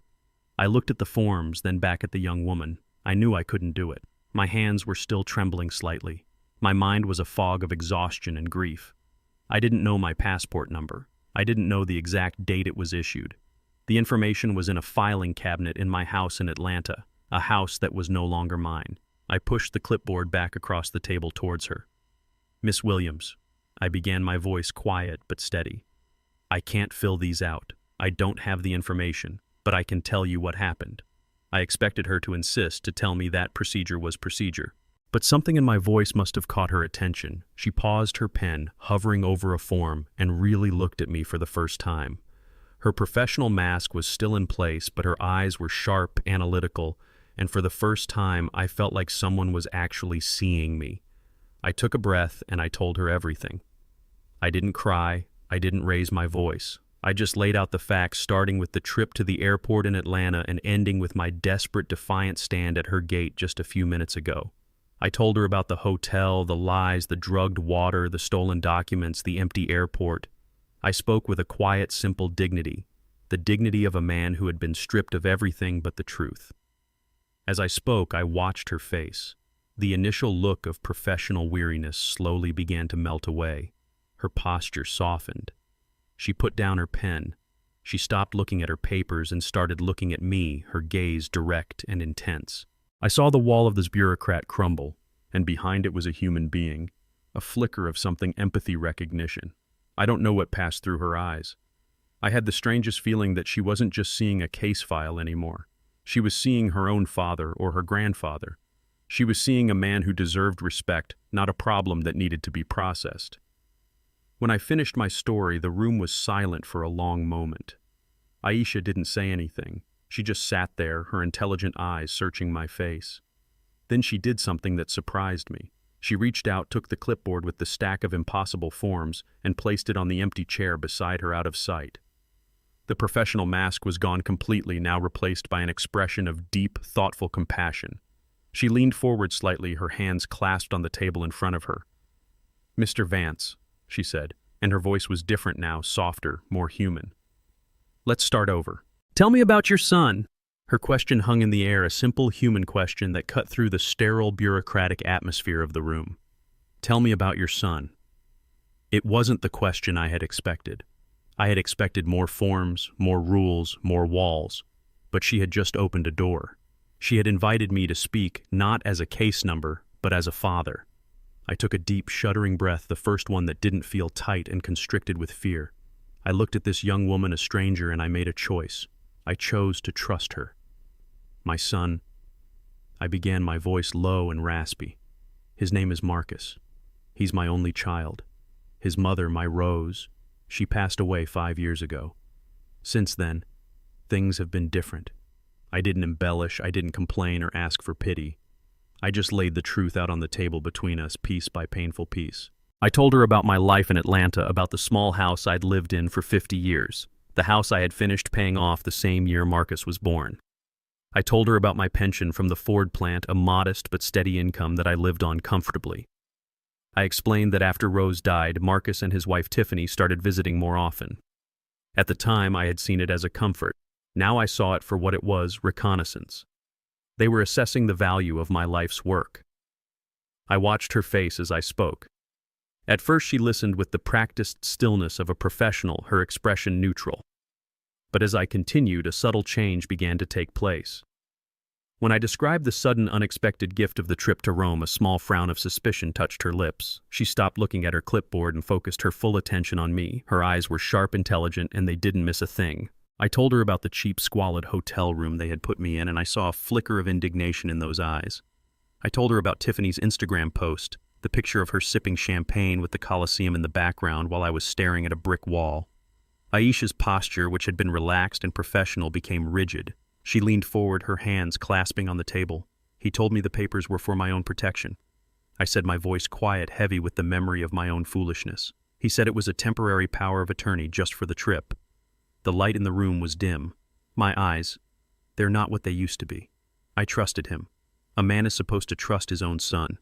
I paused, the shame of that moment washing over me again. I signed where he told me to sign. As I said those words, I saw her professional composure crack. A look of profound personal empathy softened her features. Her eyes seemed to look right through me for a second as if she were seeing someone else. In that moment, I knew this was more than just a job for her. She wasn't looking at a case file. She was looking at a man who reminded her of someone she knew, someone she loved. In her, I saw the reflection of a granddaughter, and in me she saw the ghost of her own grandfather. And in that silent, unspoken recognition, I knew I was no longer alone in my fight. Finally, I told her about the airport, the lie about the delayed flight, the bottle of water, Tiffany turning her back, unable to watch.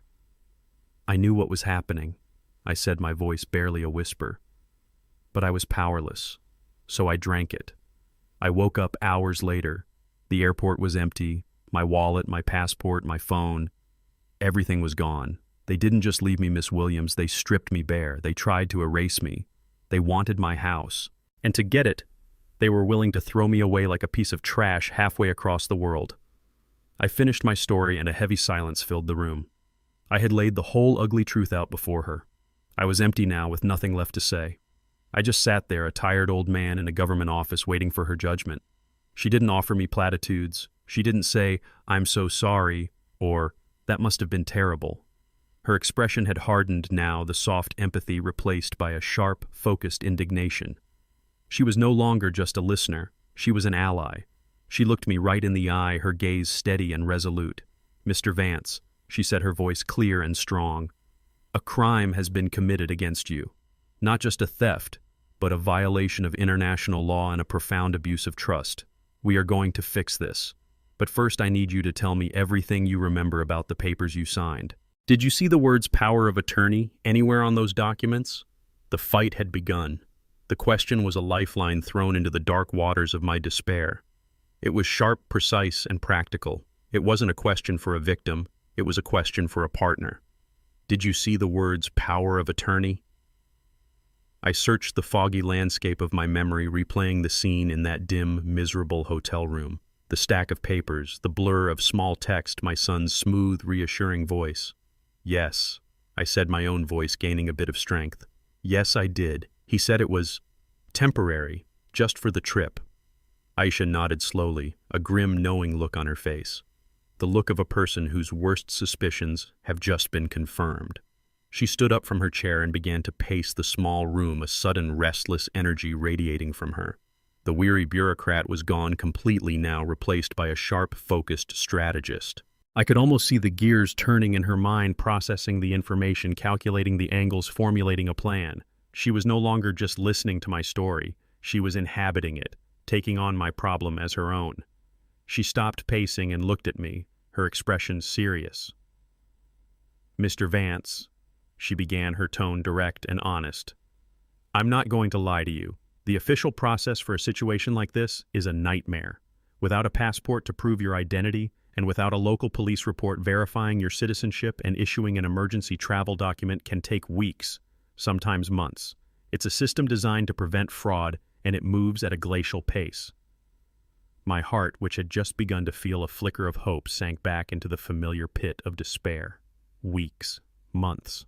By then my house would be sold, my bank accounts would be empty, and my life in Atlanta would be completely dismantled.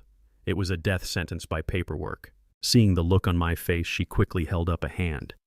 "But," she said, and that single word was infused with a powerful, steely resolve, "what has happened to you is not an official problem. It's not a lost passport. It is a criminal act, a cruel, calculated crime. And I will not let bureaucratic protocol stand in the way of getting a man like you to safety and justice." She walked over to a small water cooler in the corner of the room and filled a paper cup. She brought it to me. "First things first," she said, her voice a little softer. "You need to hydrate." The simple gesture, the offering of a cup of water, felt monumental. It was an act of care, a promise. While I drank, she went to her desk just outside the interview room and made a brief, quiet phone call. I couldn't hear what she was saying, but her tone was firm, authoritative. When she came back, she had a small bag of crackers and an apple.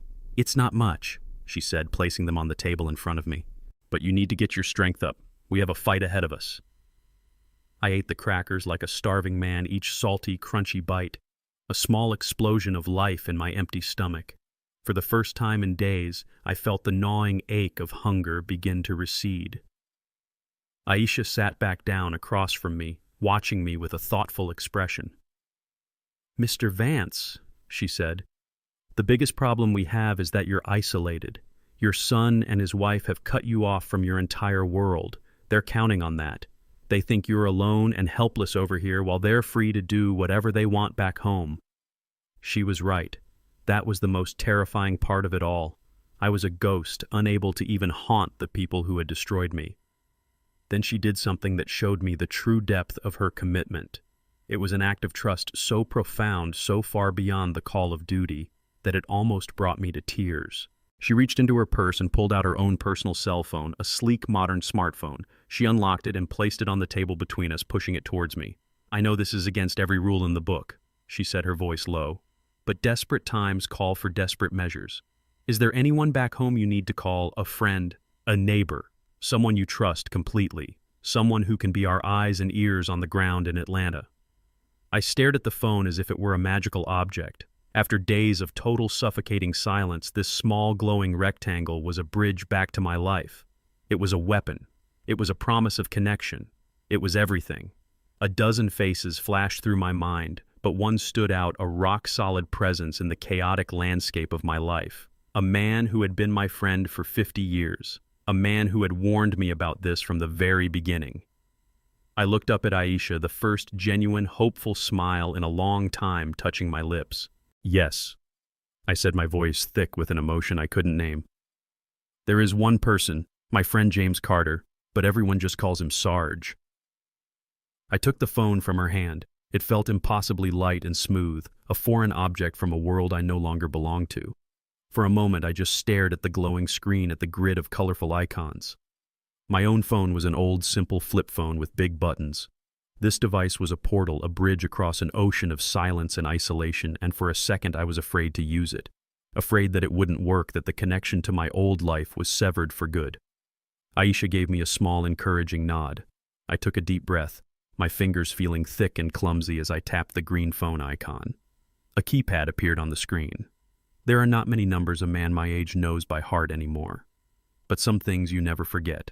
The address of your first home, the date you married your wife, and the phone number of the man who stood beside you through 50 years of good times and bad. I carefully, deliberately punched in the 10 digits of James Sarge Carter's number. I pressed the call button and a strange electronic burbling sound came from the speaker, the sound of a call connecting across 6,000 miles in 6 time zones. My heart hammered against my ribs with each ring. 1 ring, 2 rings. "Please, Sarge," I thought, "please be home, please pick up." On the 3rd ring, the burbling stopped and a voice as familiar to me as my own barked through the speaker. It was a gravelly, no-nonsense sound, the voice of a man who had led a platoon in Vietnam and had never lost his command presence. "Yeah, Carter here. Who's this?" My own voice was a dry, cracking whisper. The words felt stuck in my throat. "Sarge," I managed to say. "Sarge, it's me. It's Elias." There was a moment of stunned silence on the other end of the line, then an explosion of sound. "Elias, good God, man, is that really you? Where in the hell are you? I've been calling your phone for 2 days and it just goes straight to some Italian voicemail. I've been worried sick." The relief and concern in his voice was a physical balm, a warmth that spread through my cold, tired body. He hadn't forgotten me. I wasn't entirely alone. "Marcus told me you were in the hospital over there," Sarge continued, his voice a torrent of worried words. "He called me yesterday, said you'd had some kind of episode of fall or something. Said the doctors thought it was a small stroke, that you were confused and weren't taking any calls. He said he and Tiffany were staying right by your side, that he'd call me as soon as you were stable." I was about to call the State Department myself. I listened to his words, and the last lingering ember of hope I had for my son finally died, turning to cold, hard ash. A lie. A complete, detailed, and viciously constructed lie. He hadn't just abandoned me. He had built a firewall of deception around me, ensuring that no one, not even my closest friend, could reach me. It was a new, deeper level of betrayal, and it solidified something in my soul. There was no going back from this. There was no forgiveness. The raw emotion in my throat disappeared, replaced by a chilling, absolute calm. The man who had been a victim just a few minutes ago was gone. The man holding the phone now was a man at war. "Sarge," I said, and my voice was different now, steady and low, completely devoid of the weakness I had felt just moments before. "That was a lie. All of it. I'm not sick. I'm not in the hospital." I took a breath. "I'm in Rome, and I am in very big trouble." There was another silence on the line, but this one was different. It wasn't confusion. It was the sound of a sharp military mind processing a radical change in battlefield conditions. The concern in his voice was replaced by a cold, controlled urgency. "Okay, Elias," he said, his tone shifting instantly into tactical mode. "Talk to me. What happened?" I gave him the condensed version, the hard, ugly facts without any emotion. They brought me to the airport to fly home. They gave me a bottle of water. I woke up hours later and they were gone. They took everything. My passport, my wallet, my phone. They left me with nothing.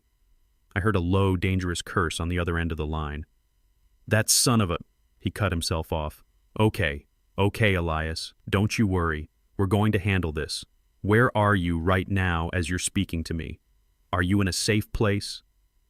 "I'm at the U.S. Embassy," I said, glancing at Aisha, who was watching me with a look of intense focus. "I'm in an office with a consular agent. Her name is Aisha Williams. She's the one who gave me her phone." "The embassy," Sarge repeated, and I could hear the relief in his voice. "Good. That's a safe house. That's perfect." He paused for a second, and I could practically hear him formulating a plan. "Okay, Elias.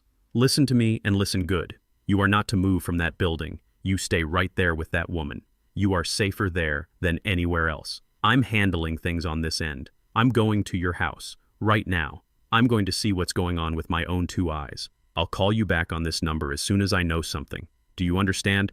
"I understand, Sarge," I said. "Good man." He said, his voice a low, reassuring rumble that was the most comforting sound I had ever heard. "You just hold tight. The cavalry is coming." He hung up. I lowered the phone and handed it back to Aisha, my hand surprisingly steady. The first shot in a long and bitter war had just been fired. The line went dead, but I continued to hold the phone for a long moment, the plastic warm against my ear. The sound of Sarge's voice, that familiar gravelly rumble, had been like a bridge back to a world I thought I had lost forever. He was my friend. He was on the case. And for the first time since I woke up in that empty airport, I felt like I was no longer a man adrift in a hostile ocean. I had an anchor. I handed the phone back to Aisha, my hand surprisingly steady. "Thank you." I said the two words, feeling completely inadequate to express the depth of my gratitude. She gave me a small, determined smile. "That's just the first step, Mr. Vance," she said. "Now, while your friend handles things on the ground, we have work to do here." The next hour was a blur of quiet, focused activity. The sterile interview room was transformed into a command center for the singular mission of reclaiming my life. Aisha was a force of nature. She moved with a purpose and efficiency that was both daunting and deeply reassuring. She made a series of phone calls, her voice low and firm, filled with acronyms and official jargon that I didn't understand. I heard her mention the words fraud, elder abuse, and illegal transport. With each call, it felt like she was building a case, laying the foundation for the fight to come. She had me verify my social security number, which, thank God, was a number so deeply ingrained in my memory that I could recite it in my sleep. She had me recall my mother's maiden name, the city where I was born, the names of the schools I had attended more than 60 years ago. Each correct answer was another small piece of my identity that I was reclaiming from the void. While she worked, I waited. And the waiting was its own special kind of torture. My mind was 6,000 miles away in Atlanta. I pictured Sarge, his face a thundercloud of fury, climbing into his old, slightly dented Ford F-150 pickup truck. I could practically hear the roar of the engine as he pulled out of his driveway, the tires kicking up a little gravel. I saw him driving through the familiar streets of our neighborhood, past Mrs. Henderson's house, with her prize-winning roses, past the park where I had taught Marcus to ride a bike. And then I pictured him turning onto my street. My street. The place I had called home for half a century. The anxiety was a tight, painful knot in my stomach. What would he find? Would the house be empty? Would there be strangers there? Just as I thought, the tension would become unbearable. Aisha's phone buzzed on the table. A text message had arrived. My heart leaped into my throat. Aisha picked up the phone, her expression becoming grim as she looked at the screen. Without a word, she turned the phone and showed it to me. It was a picture, and it was a picture of my house. My house. The small, neat brick rancher that I had built with my own 2 hands alongside my father-in-law. There was the porch swing where Rose and I had spent so many summer evenings. There was the big oak tree in the front yard that I had planted as a sapling the year Marcus was born. It was all there exactly as I had left it. Except for one thing. Planted right in the middle of my perfectly manicured lawn, the lawn I mowed every Thursday for 50 years, was a sign. A bright, garish red, white, and blue sign from a real estate company. The name was big and bold, Max, and underneath it in letters that seemed to scream at me from across the ocean were 2 words: for sale. I stared at the image, my mind refusing to process what my eyes were seeing. It was one thing to suspect their motives, to know in my gut what they were planning. It was another thing entirely to see it, to see the physical evidence of their betrayal hammered into the very soil of my home. The audacity of it, the sheer breathtaking speed of their treachery, was a physical blow. They hadn't even waited. They hadn't even had the decency to let a few weeks pass. The moment I was gone, the moment they thought I was helpless and out of the way, they had put my life up for sale. The blood drained from my face. The room felt cold, the air thin. Aisha's phone buzzed again. It was a call this time. It was Sarge. Aisha answered and put it on speaker. "Elias, are you seeing this?" Sarge's voice was a low, dangerous growl. "Yes, Sarge." I whispered, my eyes still glued to the picture of the sign. "I see it." "I pulled up not 5 minutes ago," he said, his voice tight with a barely controlled rage. "The sign looks brand new. They must have had it made before you even left." "Elias, that's not all. I walked up to get a closer look. There's a flyer box on the sign. I took one." He paused, and I could hear the rustle of paper over the phone. "They're not just selling it, they're moving fast. There's an open house scheduled." "When?" Aisha asked, her voice sharp and focused. Sarge's answer was a gut punch. "This weekend," he said. "It's in 2 days." 2 days. I had 2 days until my home, my life, my entire history would be paraded before a line of strangers ready to be sold to the highest bidder. The clock was ticking. The image on the phone screen burned in my mind, a garish wound on the landscape of my memory, my house, my lawn, and that sign. That blood-red Max sign, a vulgar declaration of their victory. For a long moment I couldn't breathe. The air in the sterile little room was too thin. I could hear Sarge's voice, a distant angry rumble on the speakerphone, and I could feel Aisha's concerned gaze on me, but they were a world away.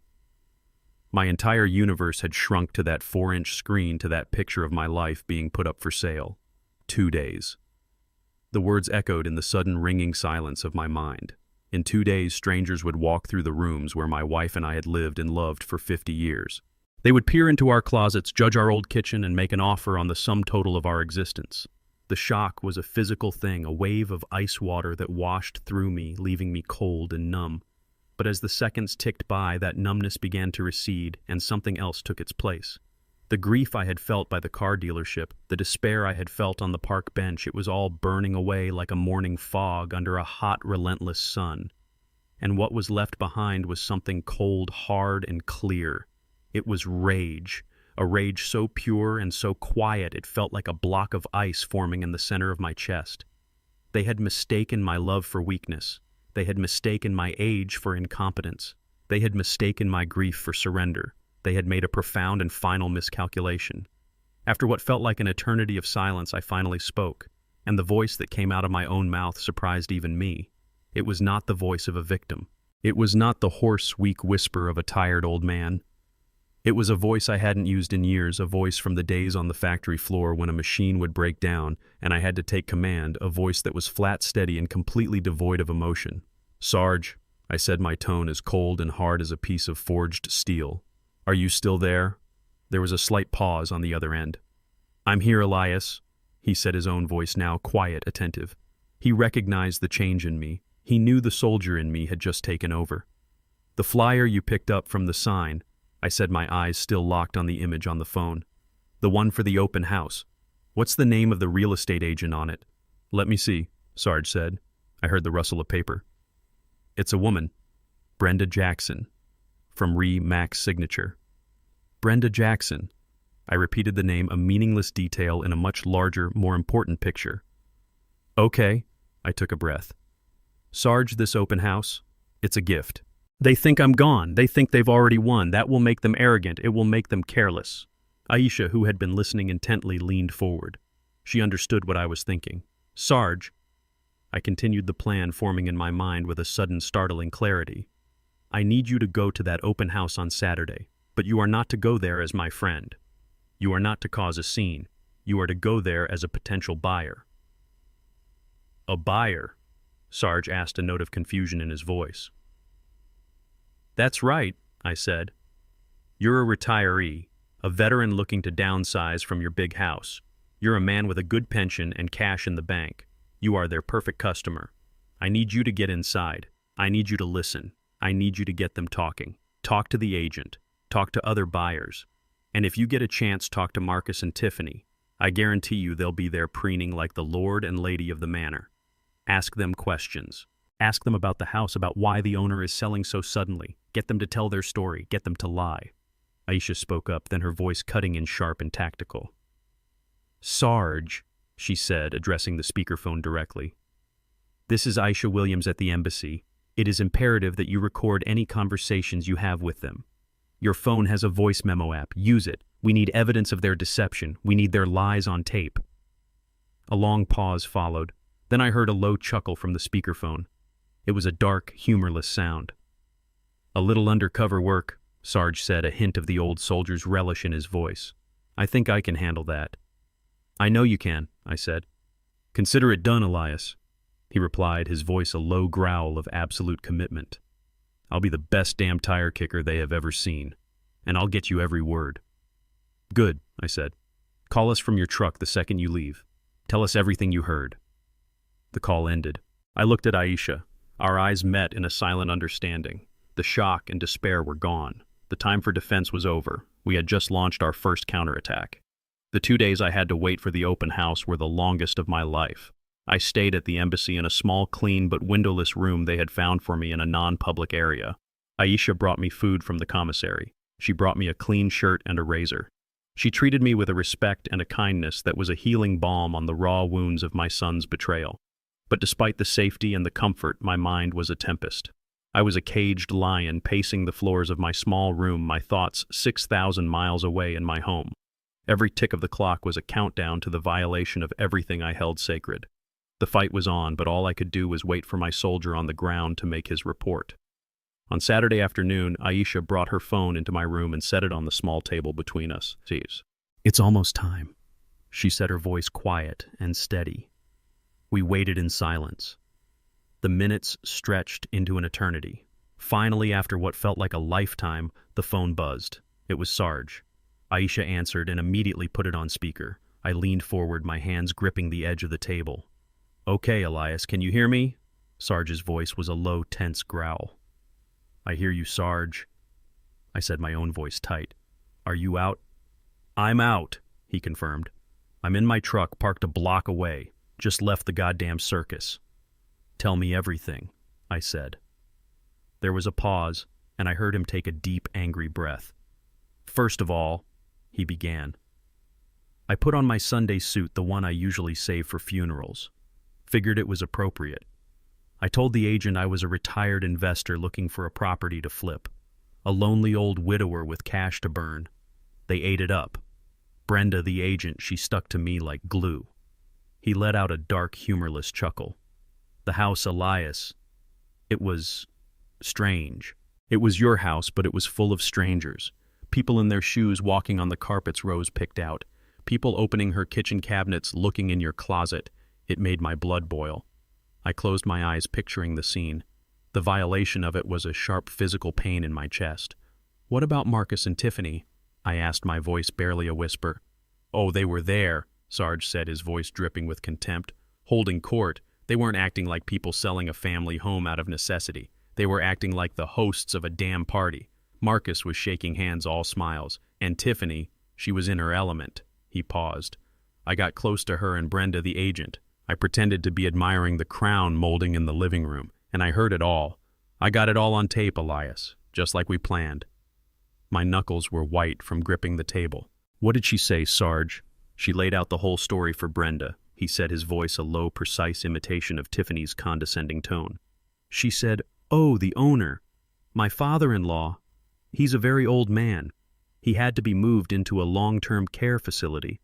It was all very sudden, very sad. His health just took a turn, you know. He's not all there anymore, if you catch my drift.'" She actually winked when she said that, Elias. She winked. A wave of nausea washed over me. The lie was so perfect, so cruel. It explained everything. It painted them as the dutiful, suffering children and me as a pathetic, incompetent old man. It was the narrative she had been building since Rome. She wasn't done. Sarge continued, his voice hardening. Brenda asked her if the sale was complicated legally, and Tiffany just laughed. She said, "Oh no, he signed a full power of attorney over to us months ago, thank God. He knew his mind was slipping and he wanted us to be able to handle his affairs when the time came, so everything is perfectly clean and legal. We can close as quickly as a buyer wants." She said it so smoothly, Elias, like she'd been rehearsing it for a year. I looked at Aisha. Her face was a mask of cold fury. She nodded at me, a sharp, quick gesture that said, "We got them." "I also heard her talking to some other potential buyers," Sarge said. "She was talking about their plans. Said as soon as the sale closed, they were putting a down payment on a huge new house in Buckhead. She said she couldn't wait to get out of this stuffy, old-fashioned neighborhood and into a place with some real class." The disrespect was a final insult, a casual desecration of the community where I had lived my entire life, where he and Rose had raised their son.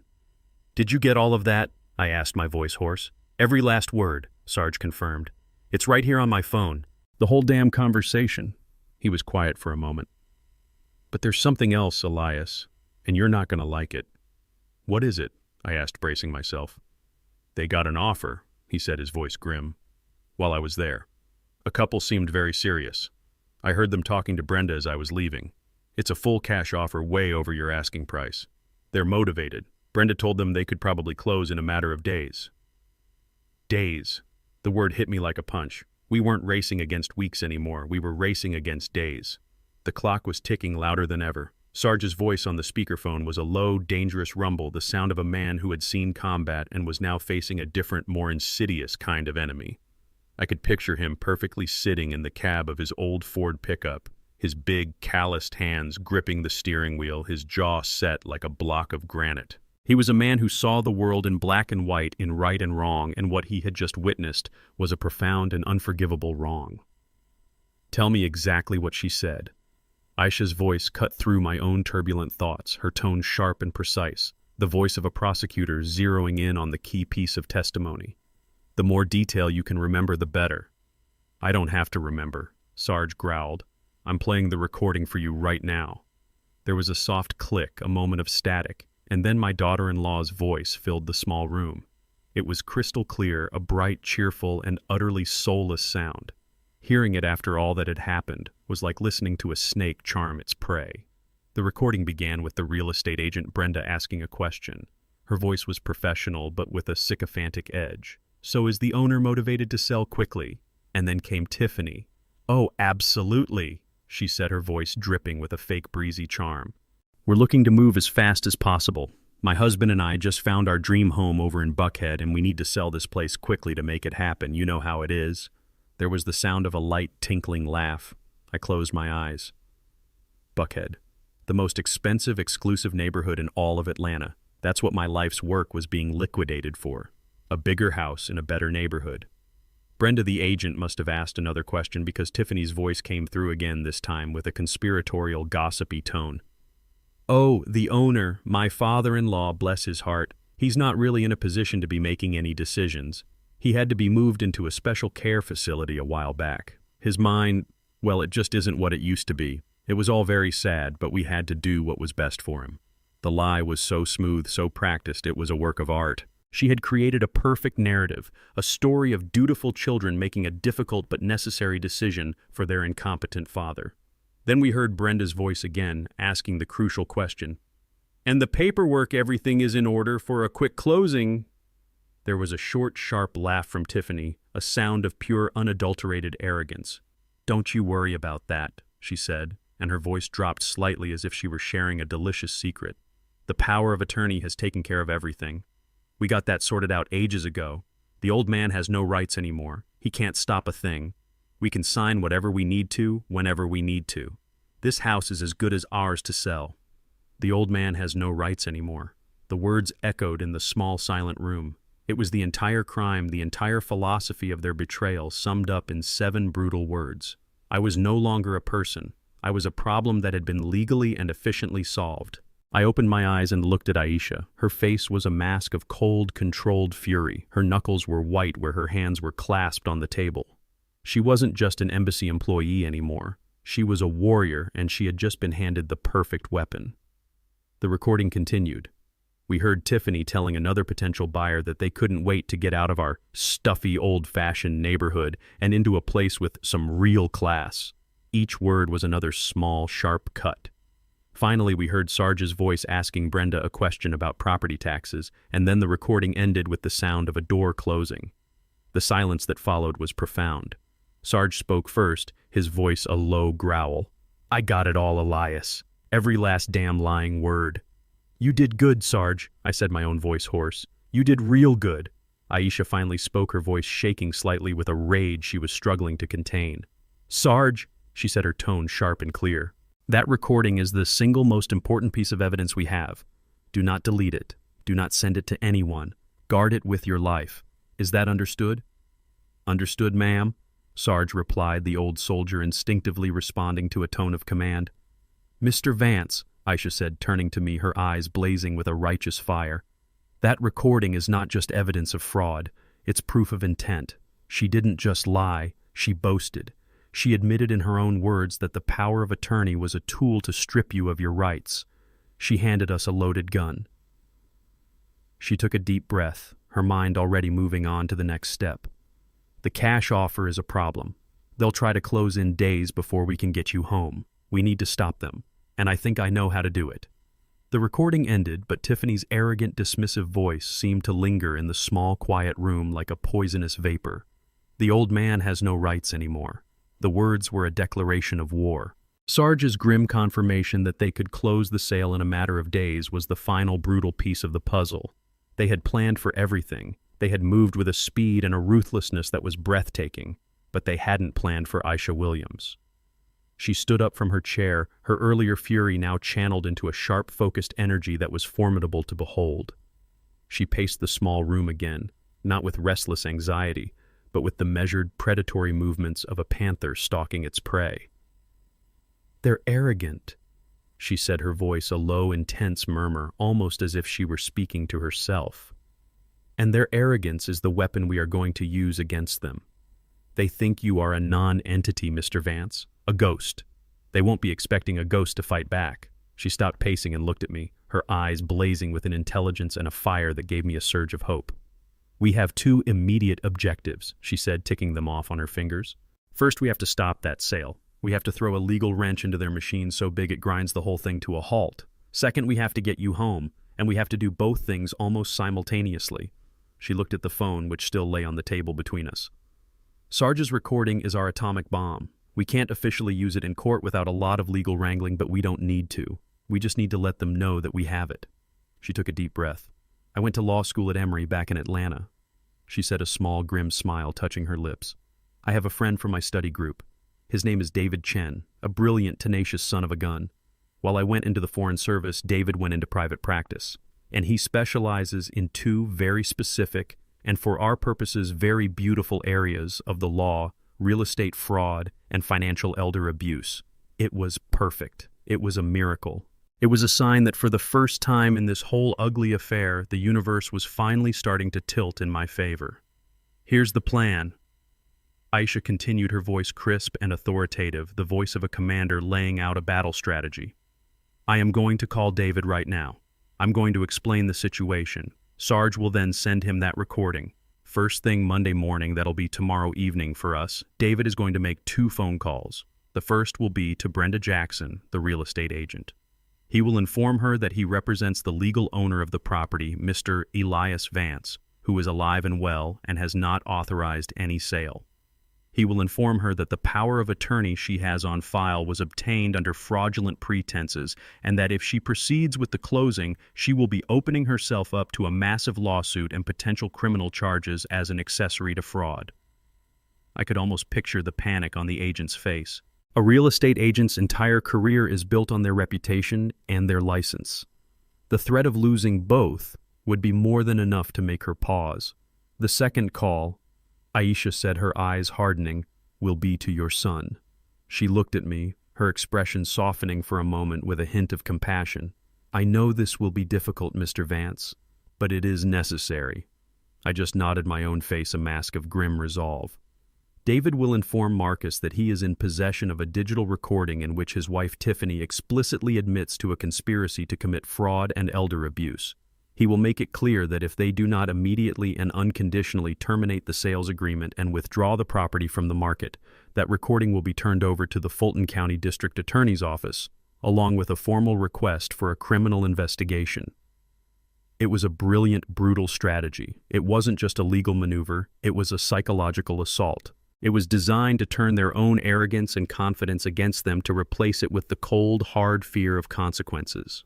While they were reeling from that, Aisha explained she would be taking my statement along with a copy of the recording directly to her own supervisor and the head of the consular section. She would use it to bypass the red tape to argue that this was not a simple lost passport case, but an international crime, and to demand an emergency travel document be issued to me immediately. The two fronts of our war would be fought simultaneously, an ocean apart. One to stop the bleeding, and one to bring the soldier home.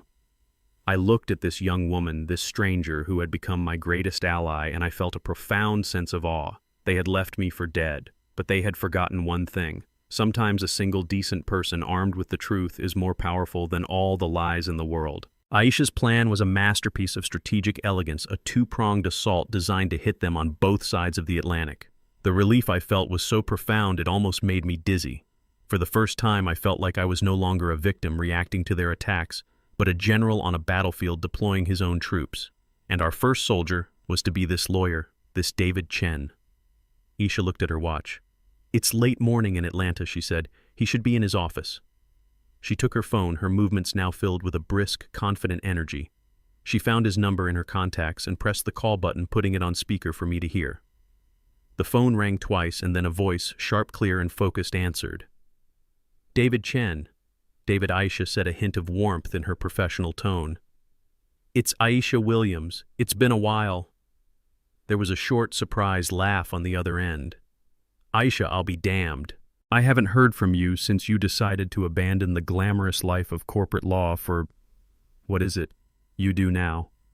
Save the world." "Something like that," Aisha replied, a small smile touching her lips. "Listen, David, I'm not calling to catch up.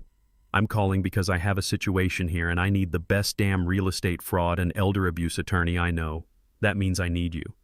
The friendly tone in David's voice vanished, replaced by a razor-sharp focus. "Okay," he said. "I'm listening."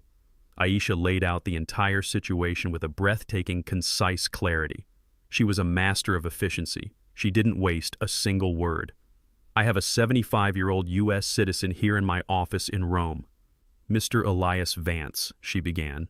"He was forcibly abandoned by his son and daughter-in-law after being coerced into signing what appears to be a fraudulent power of attorney. They stole his passport and all his possessions.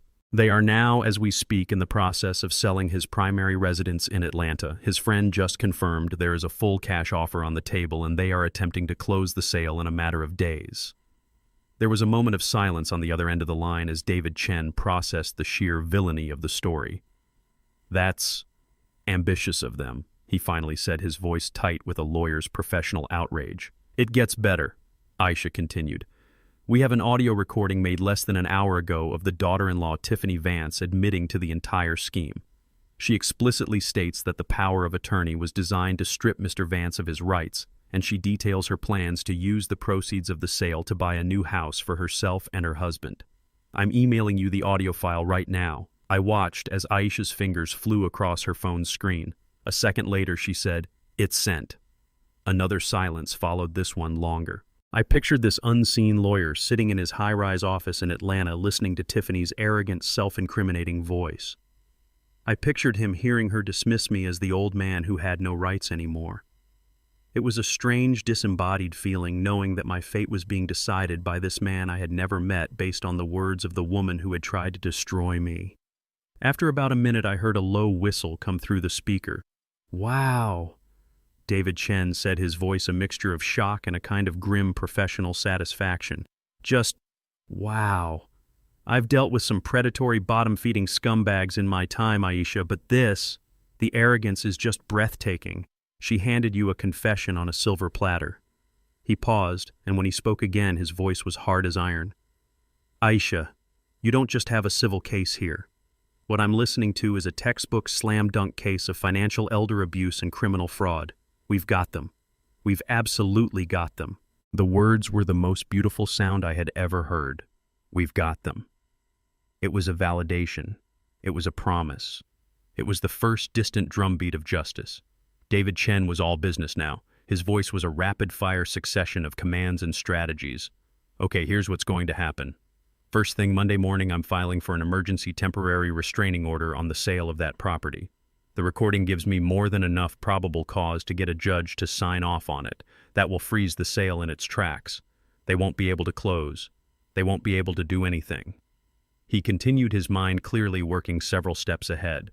"Simultaneously, I'm drafting a cease and desist letter that will be messengered directly to the RE/MAX agent Brenda Jackson. I'll make it very clear to her that she is now a material witness in a potential criminal investigation. That will scare her into complete cooperation."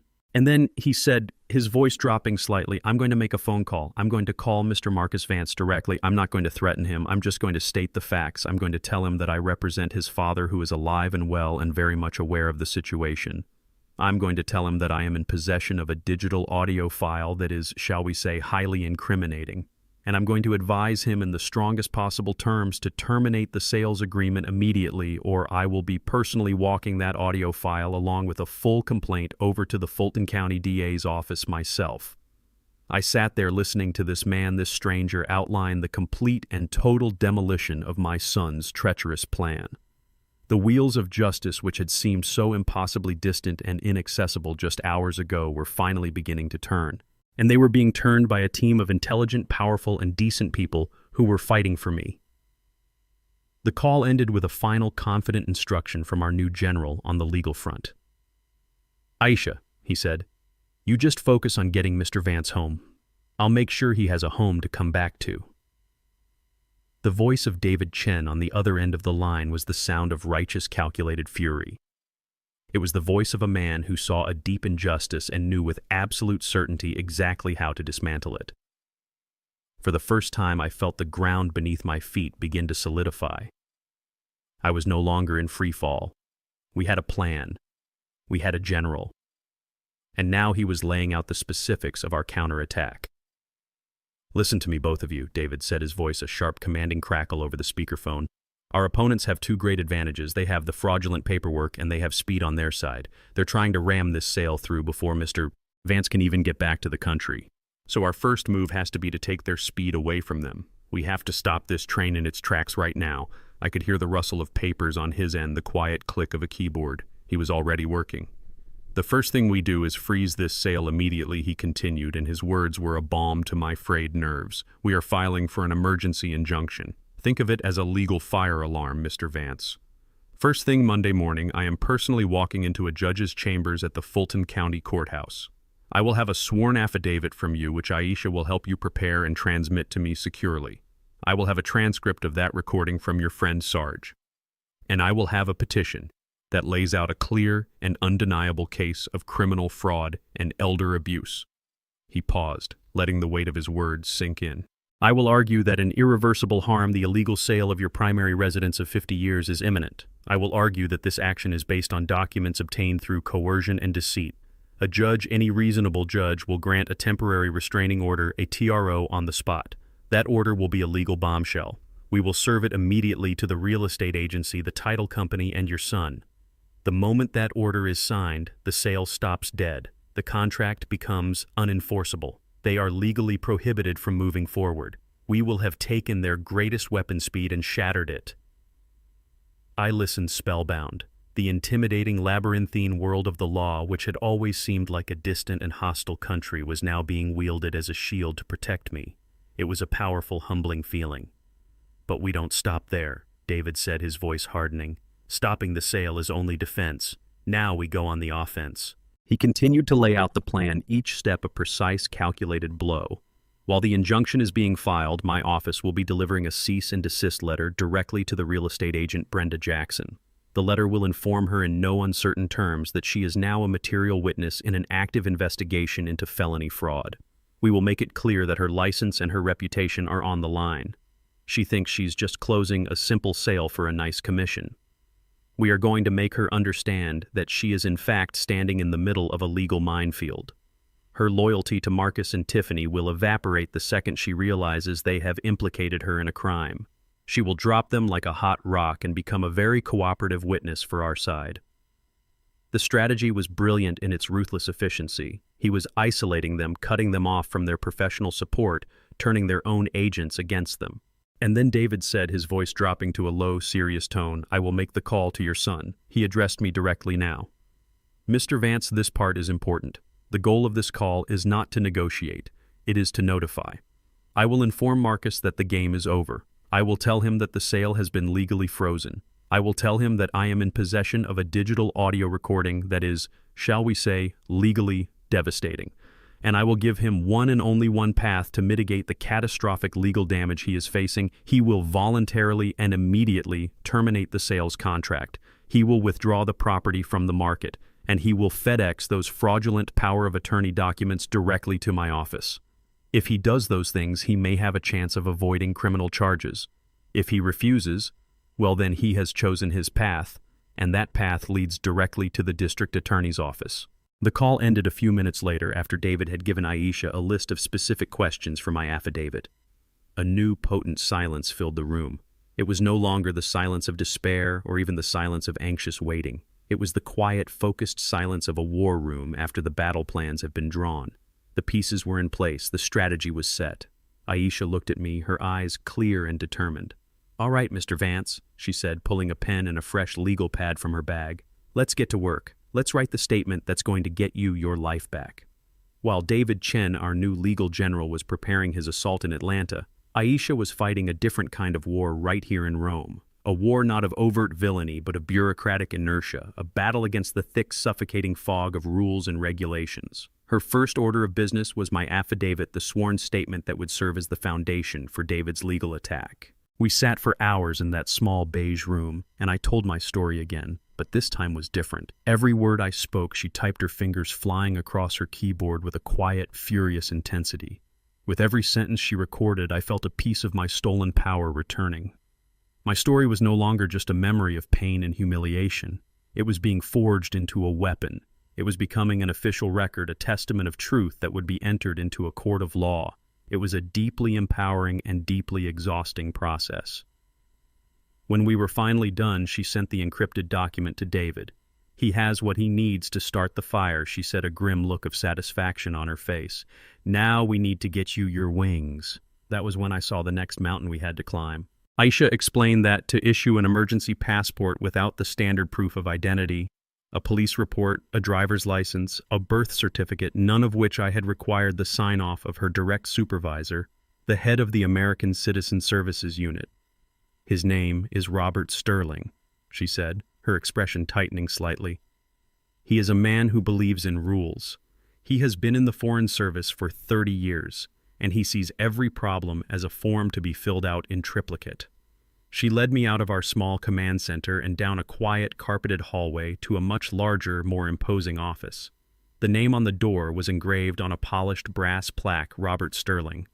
Inside, a man who looked to be in his late 50s sat behind a massive, tidy mahogany desk. He was thin and pale, with silver hair combed perfectly into place. He wore a crisp suit and a look of perpetual mild disapproval. He was the human embodiment of red tape. He looked at me as I entered, his gaze lingering for a moment on my wrinkled clothes and my tired face, and his expression of disapproval deepened ever so slightly. Aisha presented my case with a calm, professional clarity. She laid out the facts just as I had told them to her, concluding with, "Mr. Vance is a U.S. citizen who was the victim of a targeted criminal act. He is stranded without funds or identification. It is imperative that we issue him an emergency travel document as quickly as possible." Mr. Sterling listened, his fingertips steepled together in front of him. He did not look at me. He looked only at Aisha. When she was finished, he let out a soft, weary sigh. "Ms. Williams," he began, his voice a dry, condescending monotone, "I have read your preliminary report. It is a compelling, if somewhat dramatic story, but it is at this point just a story. We have no police report. We have no definitive proof of his identity beyond a social security number that could belong to anyone. The protocol in these situations is abundantly clear.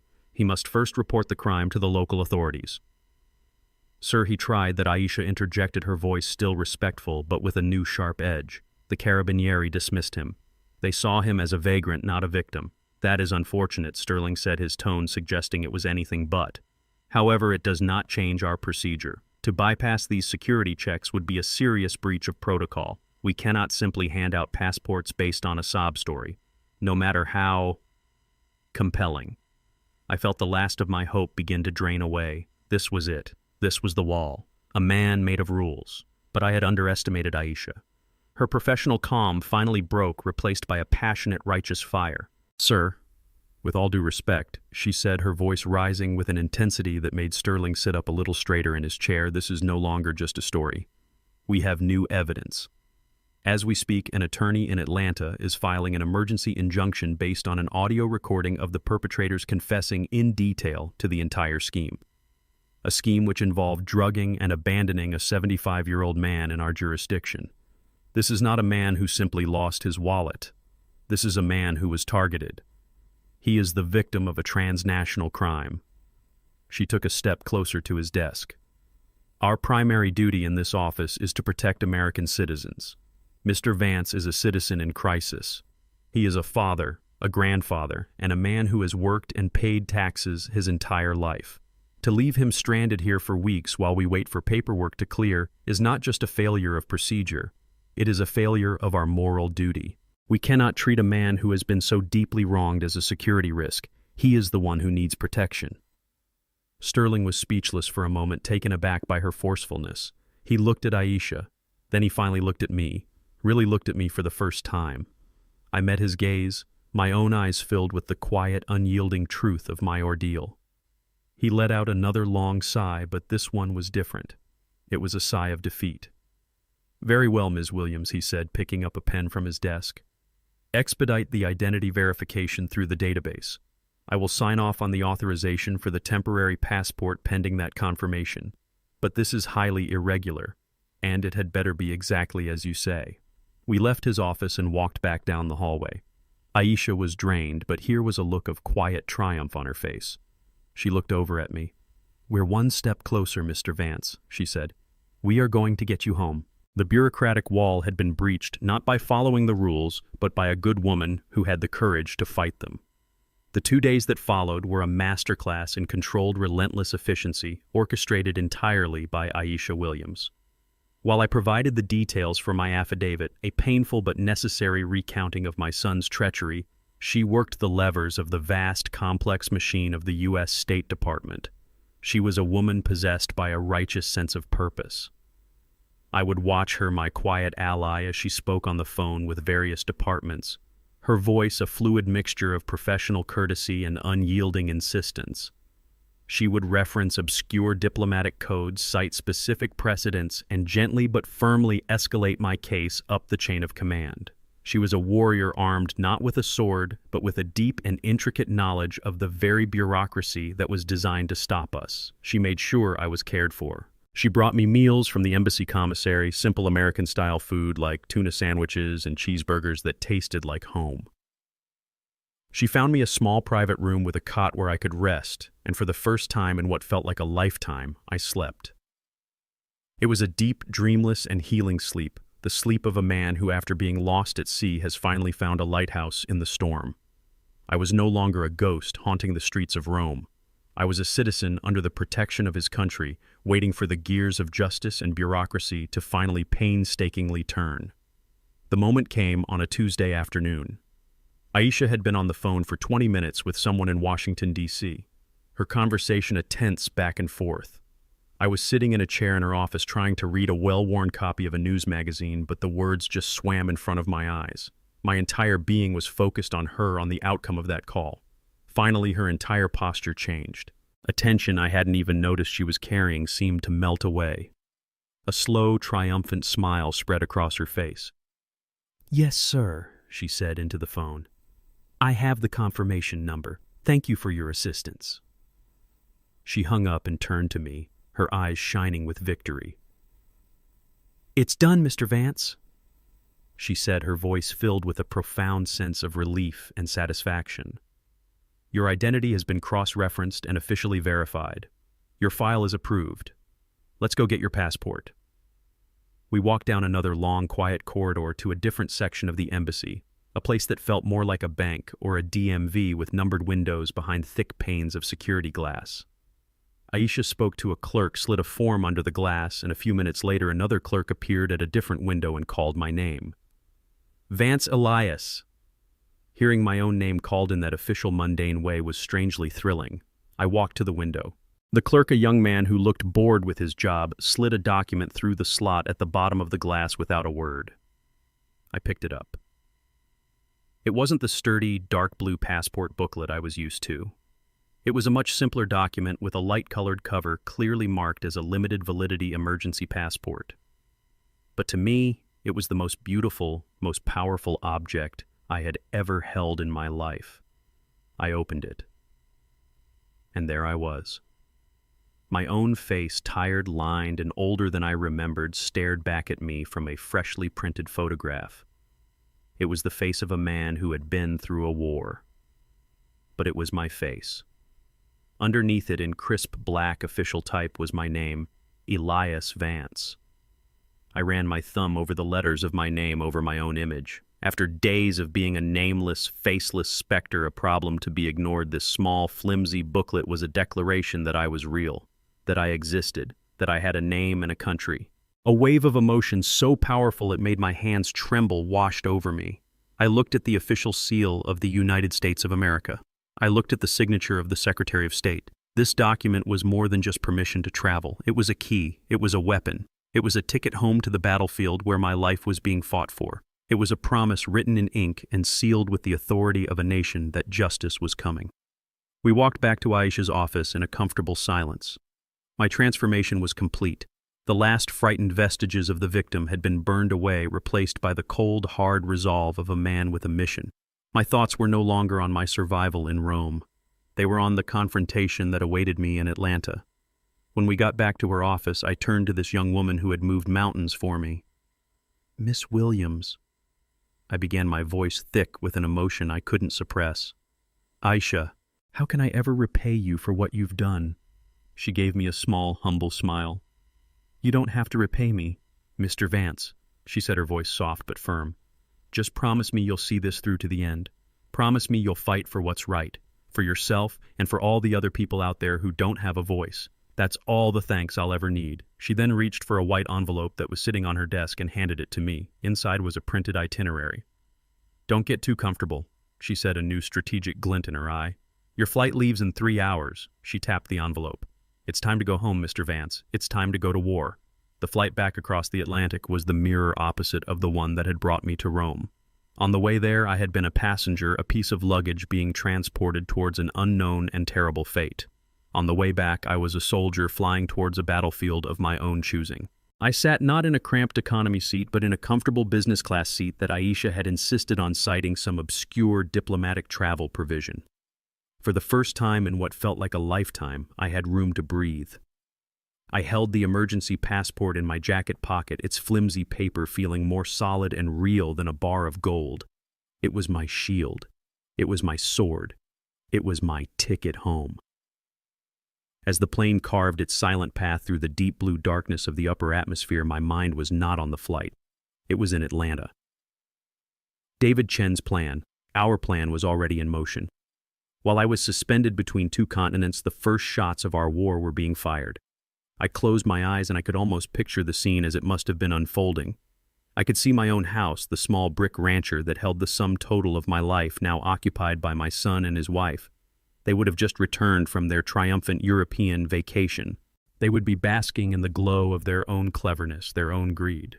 I could see them in my living room, the one Rose had so carefully decorated, probably drinking my best whiskey from my own crystal glasses.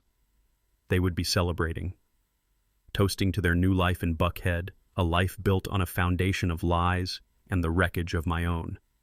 In the middle of their celebration, Marcus's phone would have buzzed with an email notification. He would have glanced at it casually, a small, self-satisfied smirk on his face, assuming it was the real estate agent Brenda confirming the final closing date. He would have opened the email, his eyes scanning the first few lines with a bored indifference. And then the smirk would have vanished. I could picture it perfectly, the subtle tightening of his jaw, the slight frown of confusion knitting his brow. He would have read the words and then read them again, not quite comprehending their meaning. Sale temporarily on hold, pending third-party legal inquiry. Request for urgent verification of power of attorney.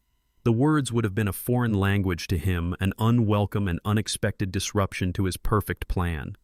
I could hear his voice in my head, sharp with annoyance. What is this nonsense, he would have said, shoving the phone in Tiffany's face. Tiffany, always the more nervous of the two, the one with a sliver more of a conscience, would have felt a flicker of fear. I could see her face, her carefully constructed mask of confidence faltering for just a second. Legal inquiry. Marcus, she would have whispered, her voice tight with a nascent panic. That sounds serious. Who would inquire? But Marcus, in his bottomless arrogance, would have immediately dismissed her fears. His world was a simple one, a world where he was the smart one, and everyone else was an incompetent fool to be managed. He would not even conceive of the possibility that his father, the man he had written off and discarded, could be the source of this problem. In his mind, I was a non-entity, a ghost. And ghosts don't hire lawyers. Don't be ridiculous. He would have snapped, his voice a low, angry hiss. It's just some stupid bureaucratic red tape. The title company probably messed up some paperwork. It's incompetence, that's all. He would have paced the living room, my living room, his frustration mounting. I'll call Brenda in the morning and light a fire under her, he would have declared, puffing out his chest. She'll fix it. That's what we pay her for.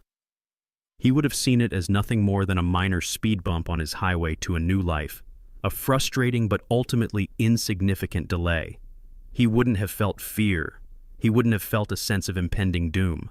He would have felt only the righteous indignation of a man whose perfect plan had been momentarily inconvenienced. I opened my eyes and looked out the small airplane window at the endless carpet of clouds below, glowing in the moonlight. A grim, cold smile touched my lips. He had no idea. He was standing in the middle of a legal minefield, and he was complaining about a pebble in his shoe. He thought he was fighting against a small bureaucratic glitch. He didn't know that he was fighting against a team of people united by a common purpose. He was fighting against a brilliant, ruthless lawyer. He was fighting against a tenacious embassy agent. He was fighting against a loyal, furious old soldier. And he was fighting against the ghost he thought he had buried 6,000 miles away. The first blow had been struck, and my enemy didn't even know he was in a fight. The trap was set, and he was not only walking towards it, he was running. The 9-hour flight was a strange suspended period of calm before the coming storm. As the plane flew eastward, chasing the sun, I didn't sleep. I just sat in the comfortable business class seat, a luxury that felt both welcome and profoundly alien, and stared out the window into the deep, star-dusted blackness of the night sky over the Atlantic. I was a man caught between two worlds, leaving behind the city where I had been broken and flying towards the city where I would be remade or utterly destroyed. I had no luggage in the overhead bin. The sum total of my worldly possessions was the clothes on my back and the flimsy emergency passport tucked safely in my jacket pocket. I had been stripped of everything, but I was not empty-handed. I was carrying something far heavier, far more valuable than any suitcase. I was carrying a plan. The plan was a beautiful, dangerous machine with 3 key components. The first was David Chen, our legal artillery, who was at this very moment preparing the legal barrage that would shatter my son's defenses. The second was Sarge, my boots on the ground, my intelligence officer who had already proven his worth beyond measure. And the third component was me. I was the ghost, the secret weapon, the surprise witness whose very existence was a refutation of their entire scheme. My role was the simplest and the most difficult. I had to remain invisible. I had to wait for the perfect moment to materialize and bring their world crashing down around them. I thought about the boy who had once promised me a Cadillac, and I felt a pang of a deep, sorrowful ache. But it was quickly replaced by a cold, clear resolve. I was not seeking revenge on that boy. I was seeking justice from the stranger he had become. As the first light of dawn began to paint the eastern horizon in strokes of pale pink and orange, the captain announced our initial descent into Atlanta. My heart began to pound a slow, heavy rhythm. I was coming home, but not as a weary traveler returning to the comfort of his own bed. I was a soldier arriving in his own city, under a cloak of secrecy, preparing for the final decisive battle. Landing at Hartsfield-Jackson was a surreal experience. This was the very same airport where just a few days ago my son had led me a lamb to the slaughter. Now I was returning, but the lamb had become a wolf. I walked off the plane with the other passengers, my head down, my gaze fixed on the floor. I had no bags to claim from the carousel. I just kept walking, a lone, quiet figure moving against the tide of joyful, emotional reunions that filled the arrivals hall. Going through customs was a tense moment. I handed my temporary passport to the young officer. He looked at it, then at me, his expression neutral.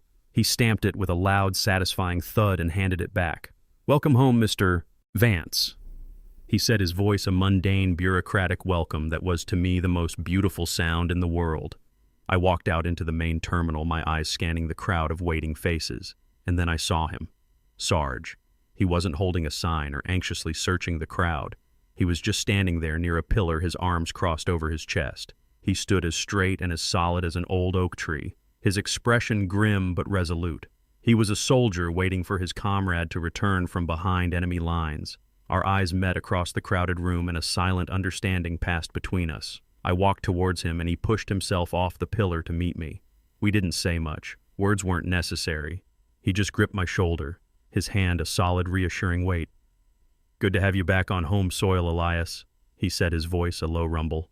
"Good to be back, Sarge," I replied, my own voice thick with an emotion I couldn't name. We walked out to his truck in silence. The Georgia air was warm and humid, a familiar embrace after the cool, dry air of Rome. It was the air of home.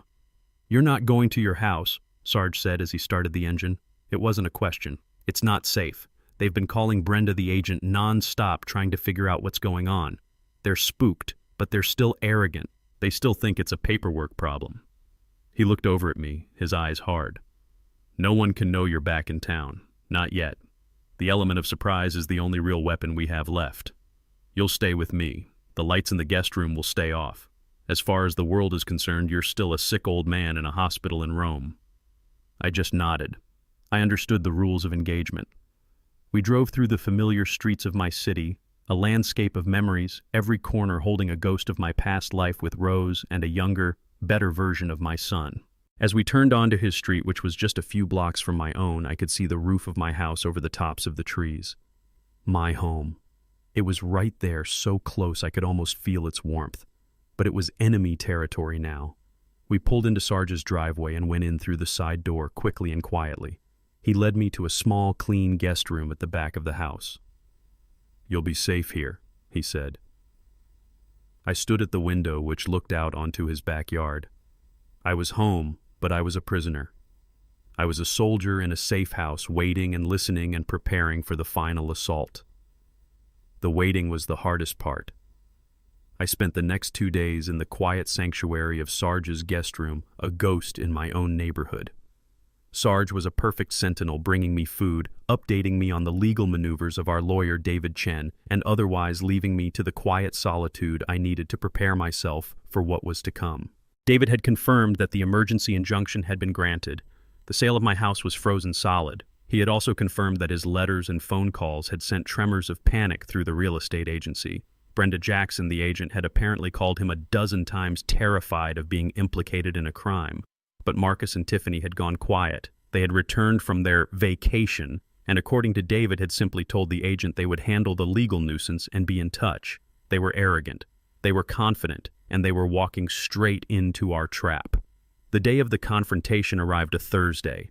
Sarge had been watching my house from his window, a pair of old military binoculars resting on the sill. "They're home," he'd said to me that morning. Been in and out all day making phone calls. They look angry.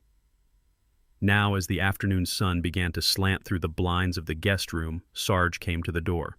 "David just called," he said, his voice a low rumble. "He's 5 minutes out. He's picking us up. It's time." I just nodded. I was ready. As I put on the clean-pressed shirt Sarge had lent me, I could see the final scene of their delusion playing out in my mind's eye as clearly as if I were a fly on the wall of my own home. I pictured them, Marcus and Tiffany, striding into the house, their faces a mask of irritation and entitlement. They would have just gotten off the phone with one of their own lawyers who would have likely underestimated David Chen and told them this was just a shakedown, a tactic to get more money. They would feel inconvenienced but not truly threatened. They still believed they held all the cards. I could hear their conversation as they walked into my living room. "I can't believe this," Marcus would be saying, throwing his expensive briefcase onto the sofa. "That ambulance chaser David Chen thinks he can scare me. I'll have our lawyers bury him in so much paperwork he'll be begging for mercy." His voice in my imagination was puffed up with a false, blustering bravado, the sound of a man desperately trying to convince himself that he was still in control. But Tiffany, her mind was always on the prize. She wouldn't be thinking about the legal battle. She would be thinking about the spoils of her victory. I could see her walking around the room, her nose wrinkled in distaste at the life Rose and I had so carefully built. She would run a finger over the old oak bookcase, checking for dust. She would look at the faded family photos on the mantelpiece with a cold, dismissive sneer. To her, these were not the treasured artifacts of a life well lived. They were just old junk that needed to be cleared out to make way for her new, superior taste. And then I saw her stop in front of my armchair. It wasn't a fancy chair. It was a big, comfortable, slightly worn leather armchair that I had bought 30 years ago. It was the chair where I had read hundreds of books, where I had watched Marcus grow up from a boy into a man. It was the chair where Rose and I had sat together in the evenings, her hand in mine, watching the world go by. It was the chair where she had passed away peacefully in her sleep right by my side. That chair was more than a piece of furniture to me. It was a repository of my most precious memories. It was the heart of my home. In my mind's eye, I saw Tiffany stare at it, her lip curled in a sneer of pure, unadulterated contempt. "Ugh, look at this thing," she would say, her voice a sharp, grating sound that cut through the quiet of the house. "It's hideous. It probably smells like old man and mothballs. The very first thing we are doing when this ridiculous holdup is over is throwing this filthy armchair out onto the curb for the trash collectors." The imagined words were a physical blow, a desecration. It was the final, ultimate act of disrespect and attack not just on me, but on the memory of my wife. In that moment, any last lingering flicker of fatherly sentiment I might have harbored for my son was extinguished forever. The boy I had raised was gone. The man who stood in his place was a stranger, a monster, and he and his wife deserved every last ounce of the justice that was about to befall them. "Fine, whatever," I heard Marcus reply in my imagination, his voice dismissive. "Get rid of it. Get rid of all of it. I don't care. Let's just get this deal closed so we can finally move on with our lives and get to Buckhead." The scene in my mind faded. I was back in Sarge's guest room tying my shoes. The cold, hard rage in my chest had now been honed to a razor's edge. I was no longer just a father seeking to reclaim his home. I was a husband defending the honor of his wife's memory. A quiet knock came at the front door. "That's David," Sarge said from the living room. I stood up and smoothed down the front of my borrowed shirt. I walked out of the guest room and met Sarge in the hallway. He looked at me, his old soldier's eyes searching my face. He saw the look in my eyes and gave a single slow nod. "You ready for this, Elias?" he asked. "I'm ready, Sarge," I said, my voice quiet and steady. "Let's go end this." We parked down the street from my house in David Chen's impeccably clean and quiet sedan. We were far enough away to be inconspicuous, but close enough for me to see the front porch where my wife and I had spent so many summer evenings. Sarge sat in the front passenger seat, a silent, solid mountain of a man, his eyes fixed on my house with the unblinking intensity of a hawk. David was in the driver's seat, his hands resting calmly on the steering wheel, a picture of professional composure. And I was in the back, a ghost about to haunt his own home. The injunction was in place. The sale was frozen. All that was left was the final personal reckoning. We were a three-man army waiting to spring our ambush. After 10 minutes that felt like 10 years, a sleek black BMW pulled into my driveway. "That's them," Sarge growled, his voice a low rumble. I watched as my son and his wife got out of the car. They didn't look like victors. They looked angry, their movements sharp and agitated. They were still puffed up with the arrogance of people who believed they were in the right, but now that arrogance was tinged with the frustration of an unexpected delay. They still thought this was a battle against incompetence, a fight against red tape. They had no idea they were walking into a war. As I watched Marcus jam his key into the lock of my front door, I closed my eyes. I didn't need to see what was happening. I could feel it. I could picture the entire scene in my mind's eye as clearly as if I were a fly on the wall of my own home. I knew every sound, every shadow, every creak of the floorboards in that house. In my mind, I saw them step inside, and the first thing that would have hit them was the silence. My house was old. It was never truly quiet. There was always the low, friendly hum of the refrigerator in the kitchen, the gentle tick-tock of the grandfather clock in the hallway, a wedding gift from Rose's parents. But Sarge, a meticulous old soldier, would have prepared the battlefield. He had gone in the night before. The refrigerator was unplugged. The clock had been stopped.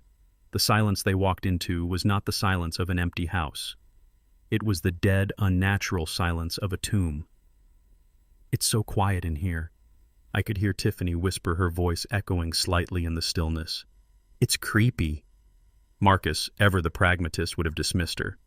"It's an empty house, Tiff. What did you expect, a marching band?"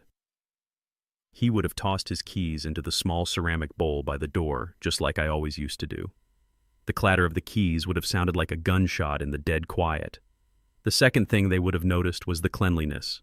The house was immaculate. Tiffany had complained that my house smelled of old man. Sarge had made sure to air it out, opening all the windows for hours. He had even run a dust rag over the main surfaces. The air would have smelled clean, neutral, and strangely impersonal. "Did you hire a cleaning service or something?" Tiffany would have asked, her voice a mixture of surprise and suspicion. It doesn't smell like him anymore." Her greatest wish to erase my presence had been granted, but instead of being satisfying, it was eerie. And then they would have started to notice the absences. Small things at first. The stack of old newspapers that I always kept on the coffee table was gone. My reading glasses, which perpetually rested on the end table next to my armchair, were missing. The faded, hand-knitted Afghan my wife had made, the one that was always draped over the back of the sofa, had vanished. Sarge had packed away a few of my most personal, everyday items. He hadn't emptied the house. He had just sterilized it. He had scrubbed my presence from the scene. "Where's all his junk?" I pictured Marcus asking, a frown on his face as he looked at the bare coffee table. His glasses, his papers. This would have been the first real flicker of doubt, the first sign that this was more than just a bureaucratic delay.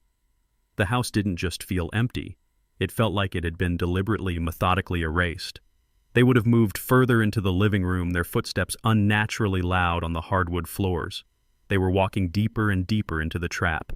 The house was no longer a home. It was a stage perfectly set for the final act of their drama. The quiet, the cleanliness, the absences. It would all be working on them, a subtle psychological assault designed to unnerve them, to make them feel like intruders in a place they thought they owned. I could see them standing in the center of the room now, their backs to the hallway I was about to walk down. Tiffany would be rubbing her arms, a sudden chill running through her. "Marcus, I don't like this," she would say, her voice a low, nervous whisper. "Something feels really, really wrong here." Marcus, trying to project a confidence he no longer felt, would have scoffed. "Don't be stupid," he would have said. "What could possibly be wrong?" My eyes snapped open. I was back in the car. David Chen looked at me in the rearview mirror. He saw the cold, hard resolve on my face and gave a single slow nod. "They're inside," Sarge confirmed from the front seat. "Both of them." David turned to me. "It's time, Elias," he said. "Let's go." We walked up the familiar concrete path to my own front door, the three of us moving with a quiet, deliberate purpose. David Chen was on my left, his face a calm, professional mask that betrayed none of the legal firepower he was about to unleash. Sarge was on my right, a silent, imposing guardian. His big shoulders squared his expression as hard as the Georgia granite quarried north of the city. I was in the middle, a ghost about to reclaim his home. The rose bushes my sweet Rose had planted 30 years ago were in full glorious bloom, their sweet scent filling the air. They were a fragrant, beautiful reminder of what I was fighting for. Sarge had a key. He had kept a spare for years just in case of emergencies. I suppose this qualified. He slid it into the lock, turning it with a soft, familiar click. He pushed the door open, and we stepped inside into the unnatural quiet of my home. It was exactly as I had pictured it. The air was still and sterile. The grandfather clock in the hallway stood silent, its pendulum a frozen teardrop of brass. And from the living room, I could hear their voices, sharp and irritated, echoing slightly in the stillness. "I'm telling you, Marcus, a legal inquiry doesn't just happen," Tiffany was saying, her voice a high-pitched whine of anxiety. "Someone is behind this. It can't just be a random audit." "And who would it be?" Marcus snapped back, his voice thick with frustration and arrogance. "Think about it, Tiff. Who even knows your parents? My dad's senile old army buddy. They don't have the resources to hire a lawyer like this David Chen. It's a fluke, a bureaucratic nightmare. It'll be sorted out." David and Sarge exchanged a single grimly satisfied look over my head. They melted back into the shadows of the hallway, positioning themselves just out of sight. The plan was for me to go in alone. The shock of my return had to be a personal, intimate blow. I took a deep breath, my heart a heavy, steady drum against my ribs. The fear I had lived with for so long was gone, burned away and replaced by a cold, clear sense of purpose. I was no longer a victim. I was the instrument of a long overdue reckoning. I walked down the short hallway, my footsteps making no sound on the worn Oriental runner that Rose and I had bought at a flea market a lifetime ago. I reached the doorway to the living room and stopped for a second, a silent observer of the final oblivious moments of their reign. They were standing in the middle of the room near the fireplace, their backs to me. They were so wrapped up in their own greed and frustration that they were completely unaware of my presence. They still felt safe. They still believed this was their house. I didn't say a word. I didn't clear my throat. I simply walked into the room, my own living room. I walked past the sofa where my son had taken his first steps. I walked past the bookcase filled with my wife's favorite novels. I walked directly to my old leather armchair, the one Tiffany had sentenced to the trash heap. And I sat down. The chair let out a long, familiar, weary creak as my weight settled into it. It was the sound of home. It was the sound of my return. It was a sound that did not belong in their new, sterile version of my house. And it was a sound that stopped their conversation dead. The silence that followed was absolute. I watched as they slowly, hesitantly turned around. I saw their faces as they registered the source of the sound. I saw the moment their eyes landed on me, sitting there in my chair, my hands resting calmly on the worn leather arms. Tiffany saw me first. Her face, which had been pinched with irritation, went slack with a profound, blood-draining shock. Her mouth fell open in a silent, perfect O of terror. The color drained from her cheeks, leaving her face a waxy, pale mask. She looked at me as if she were seeing an actual ghost, a specter who had risen from a grave 6,000 miles away. Her meticulously constructed world of lies and entitlement shattered in that single silent instant. Marcus's reaction was a beat slower. His mind, so arrogant and so certain of its own cleverness, simply refused to process what his eyes were seeing. I saw the flicker of disbelief, the furrowed brow of a man trying to solve an impossible equation. And then I saw the disbelief curdle into a raw, primal fear. The color flooded his face, a blotchy, panicked red. "Dad," he stammered the name, a strange foreign object in his mouth. "What? What the hell are you doing here? You're supposed to be—" He stopped himself, his own lies catching in his throat. He couldn't say, "in a hospital." He couldn't say confused, because the man sitting in the chair in front of him was not confused. I didn't say a word. I just sat there in my throne of memories and held their gazes. I looked at my son and I looked at his wife, and I let the full, crushing weight of my impossible return settle upon them. I let them drown in the silence for a long, long moment. I wanted them to feel the foundations of their world cracking beneath their feet. I wanted them to understand in that silent, terrifying moment that their story was over, and that mine was about to begin. The silence in the living room was a living thing. It was thick and heavy, pressing in on us, a silence made of shock, fear, and the deafening sound of a meticulously constructed world falling to pieces. I let them marinate in it. I let them stare at the ghost in the armchair, the ghost they had created and thought they had left 6,000 miles away. I watched as the color ebbed and flowed in my son's face, a chaotic tide of crimson and pale white. I saw the pure animal terror in Tiffany's eyes, the look of a predator who has suddenly shockingly found itself caught in a hunter's trap.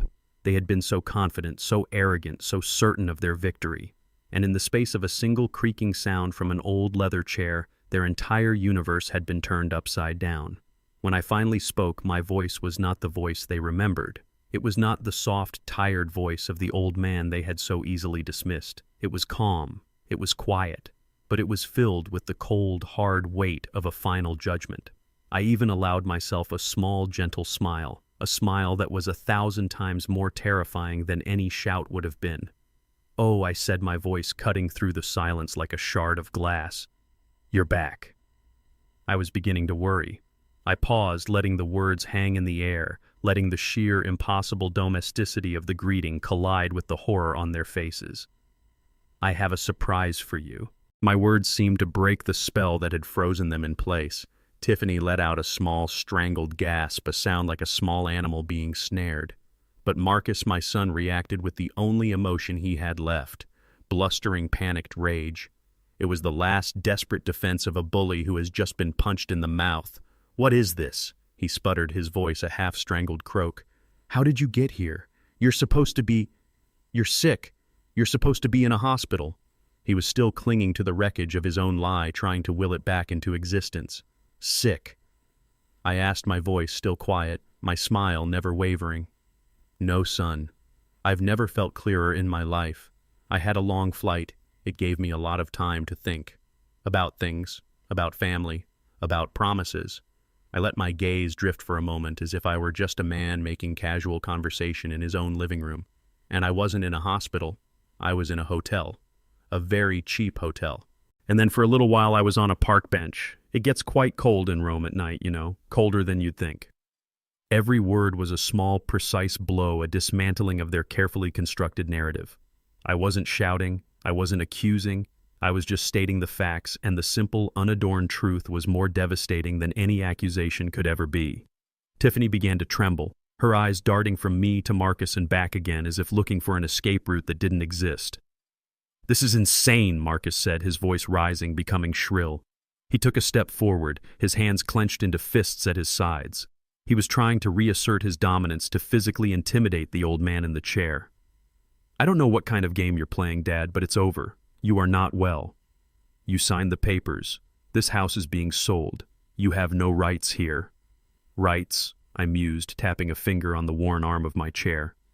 "That's a funny word for you to use." I believe the phrase Tiffany used was, "The old man has no rights anymore." At the sound of her own words being repeated back to her, a small choked sob escaped Tiffany's lips. Her eyes widened in terror. She looked at Marcus, her expression a silent, screaming question. How could he know that? The foundation of their world was not just cracking anymore, it was turning to dust beneath their feet.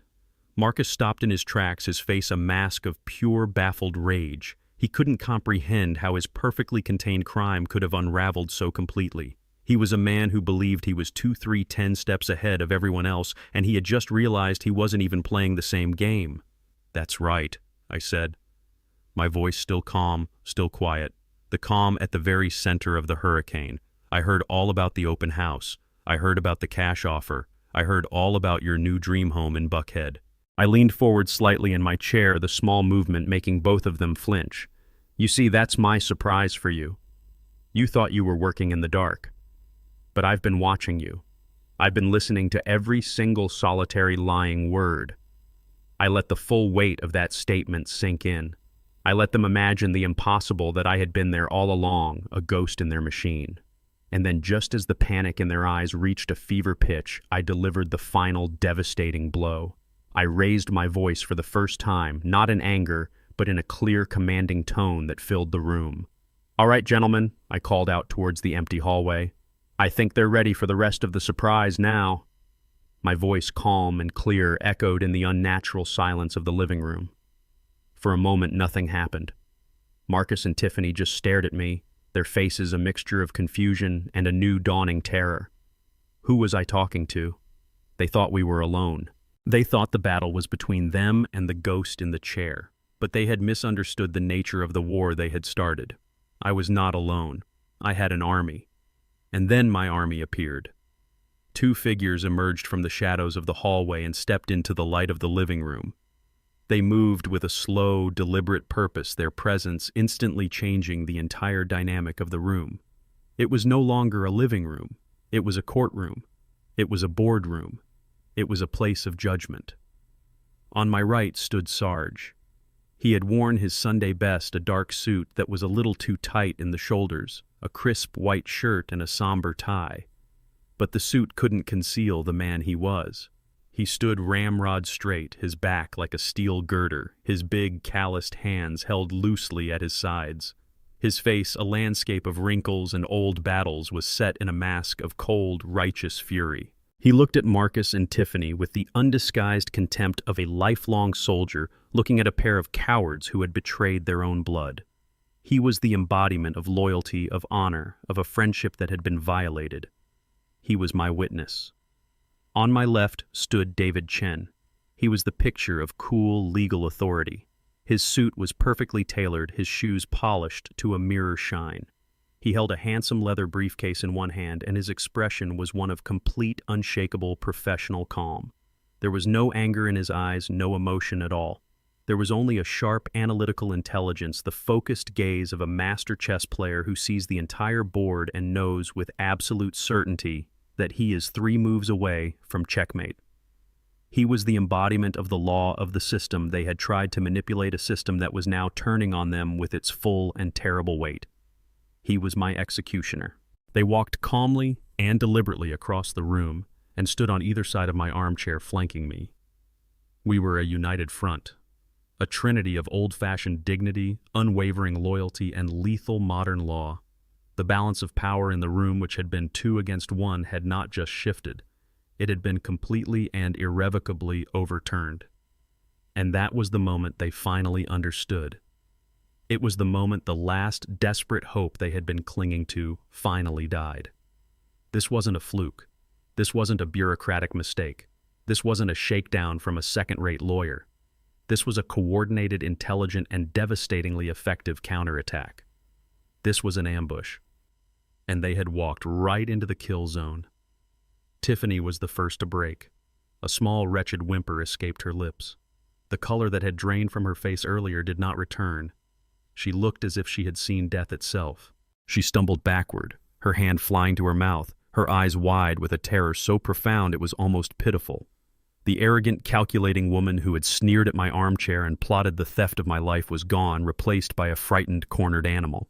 She sank onto the edge of the sofa, her body seeming to collapse in on itself, a puppet whose strings had just been cut. Marcus's arrogance shattered like a pane of glass. The blustering rage, the defensive anger, it all just evaporated, leaving behind the raw, sickening face of pure fear. His eyes darted from my face to the unyielding granite of Sarge's expression to the cold professional calm of David Chen. The mental arithmetic was happening behind his eyes. He was finally adding it all up. The phone calls, the canceled sale, the strange silence of the house, the impossible return of his father. He was a man who believed he was the smartest person in any room, and he was just now realizing far too late that he had been outmaneuvered, outsmarted, and utterly, completely defeated. The ghost he had tried to bury had not only come back, but it had brought the full weight of the law and a lifetime of loyalty with it. The silence stretched for another long, terrible moment. Then David Chen took a single deliberate step forward. He placed his leather briefcase on the coffee table in front of Tiffany. The solid, definitive thump of the briefcase hitting the wood was the sound of a gavel falling, the sound of a judgment being rendered. He looked at Marcus. He looked at Tiffany. He did not look at me. His focus was entirely on the enemy. When he spoke, his voice was calm, measured, and devoid of any emotion. It was the voice of a man who was simply stating a series of irreversible facts. "Good afternoon, Mr. and Mrs. Vance," he said the polite words, a chilling counterpoint to the terror in the room. "My name is David Chen. I am Mr. Elias Vance's legal counsel." He paused, letting the full weight of that title sink in. "I believe you have been making some decisions regarding property that belongs to my client. Perhaps we should have a conversation about that." David Chen's voice was the only thing that moved in the supercharged stillness of the room. It was a calm, precise instrument, and with every word he began the slow, methodical process of dismantling my son's entire world. He walked over to the coffee table where Tiffany sat, a trembling, broken doll, and placed his handsome leather briefcase upon it. The solid thump of the briefcase hitting the wood seemed to punctuate the end of their lives as they knew them. He opened the case with a series of soft, satisfying clicks. The sound was like a safecracker opening a vault, only he was not there to steal treasure. He was there to reveal the ugly, damning truth. He looked not at me or at Sarge, but directly at Marcus and Tiffany, holding them captive with his cool, analytical gaze. "Let's begin with the foundation of your entire plan, shall we?" he said, his voice conversational as if he were a professor beginning a lecture. He pulled out a sheaf of papers, a copy of the documents I had signed in that miserable hotel room in Rome. He held them up. "This purports to be a durable power of attorney granting you, Mr. Vance," he said, nodding at my son, "full and complete authority over your father's financial and personal affairs." Marcus, summoning the last tattered shreds of his arrogance, puffed out his chest. "That's right," he blustered. "It's all perfectly legal. My father signed it. He wanted us to handle things." David Chen gave a small, almost pitying smile. "An interesting theory," he said. "Unfortunately, the law has a different view of documents signed by an individual under duress without legal counsel who is physically unable to read the document due to poor lighting and failing eyesight, and who was actively misled as to its contents. That is not called a legal transaction. That is called coercion." He tossed the stack of papers onto the coffee table in front of Tiffany. They landed with a soft, dismissive slap. As of 9:00 a.m. this past Monday morning, a Fulton County judge agreed with my assessment. An emergency court order was signed nullifying this document in its entirety. It is, as of this moment, a legally worthless piece of paper. You have no authority. You have no power. It's over. The first blow had landed. I watched as the last bit of blustering confidence drained from my son's face, replaced by a pasty, sickly pallor. Their primary weapon, the legal document they thought gave them absolute power, had just been turned to ash. "But that," David continued, his voice dropping slightly, "is merely a civil matter, a contractual dispute. Let's move on to the more criminal aspects of your enterprise." He reached into his jacket pocket and pulled out his smartphone. He held it up. "Now let's talk about the open house last Saturday." He looked directly at Tiffany, and for the first time his calm demeanor was touched by a hint of ice. "Mrs. Vance," he said, his voice soft but carrying an undeniable menace. "Does this phrase sound familiar to you?" He paused, letting the silence stretch before delivering the killing blow. "The old man has no rights anymore." A terrible, strangled sound came from Tiffany's throat. The color which had already drained from her face seemed to drain away a second time, leaving her skin the color of old parchment. The sound of her own voice, her own arrogant, cruel words being repeated back to her in this room of judgment, was a blow from which she would not recover. She began to sob, not with tears of remorse, but with the dry, ragged sobs of a creature that has been utterly and completely defeated. "That was you, was it not?" Mrs. Vance. David pressed on his voice, relentless. "As recorded by a potential buyer who was, shall we say, very interested in the seller's motivations. A recording in which you also admit that the power of attorney was a tool to circumvent your father-in-law's legal rights, and you detail your plans to use the proceeds of the fraudulent sale to purchase a new home in Buckhead. It's a fascinating piece of audio. I'm sure a jury would agree." And then came the final crushing weight. David reached back into his briefcase and pulled out one last document.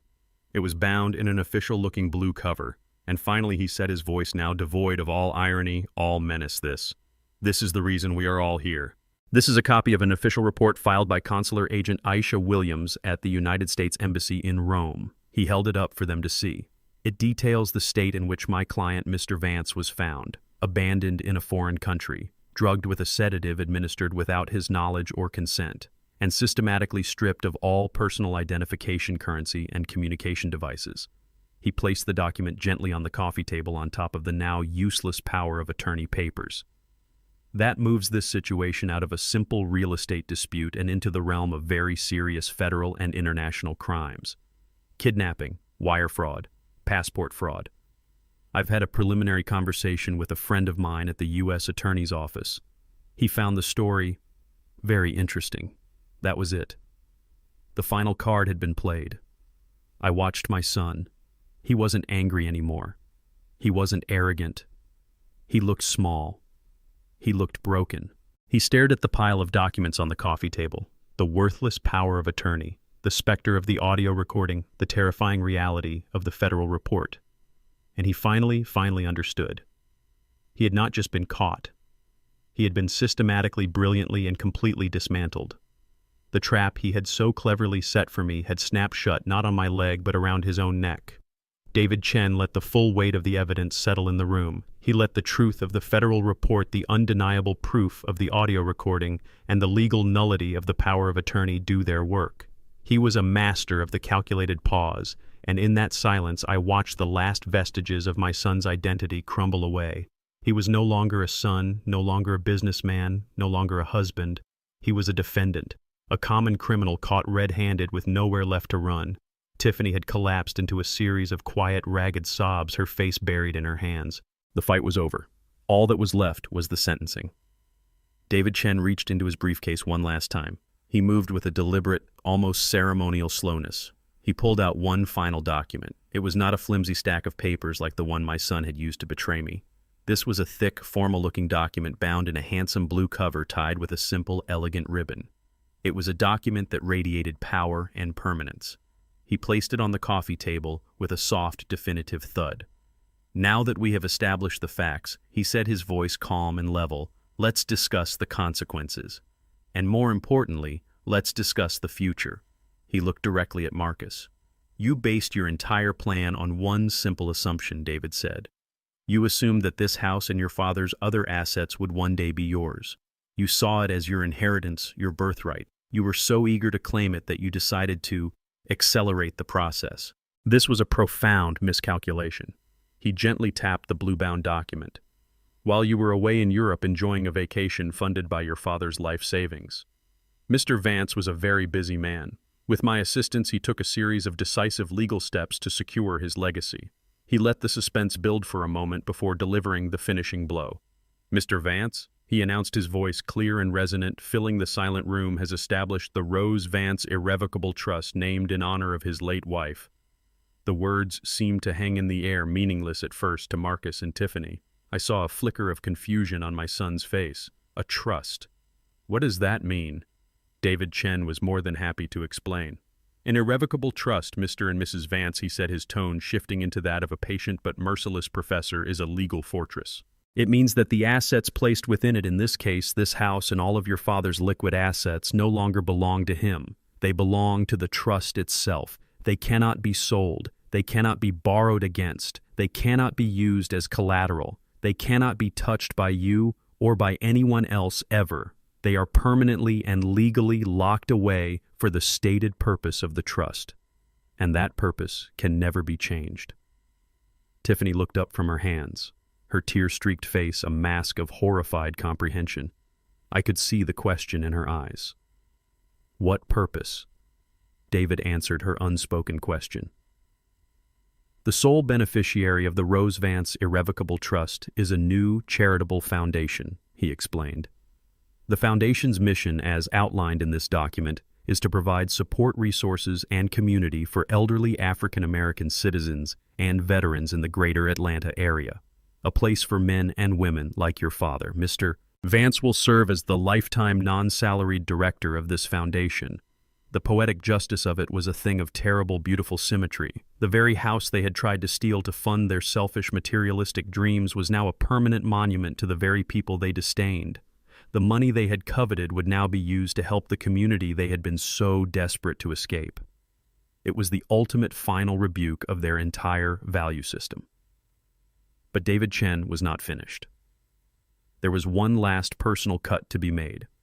"This document," he said, gesturing to the trust, "also contains a legally binding update to your father's last will and testament.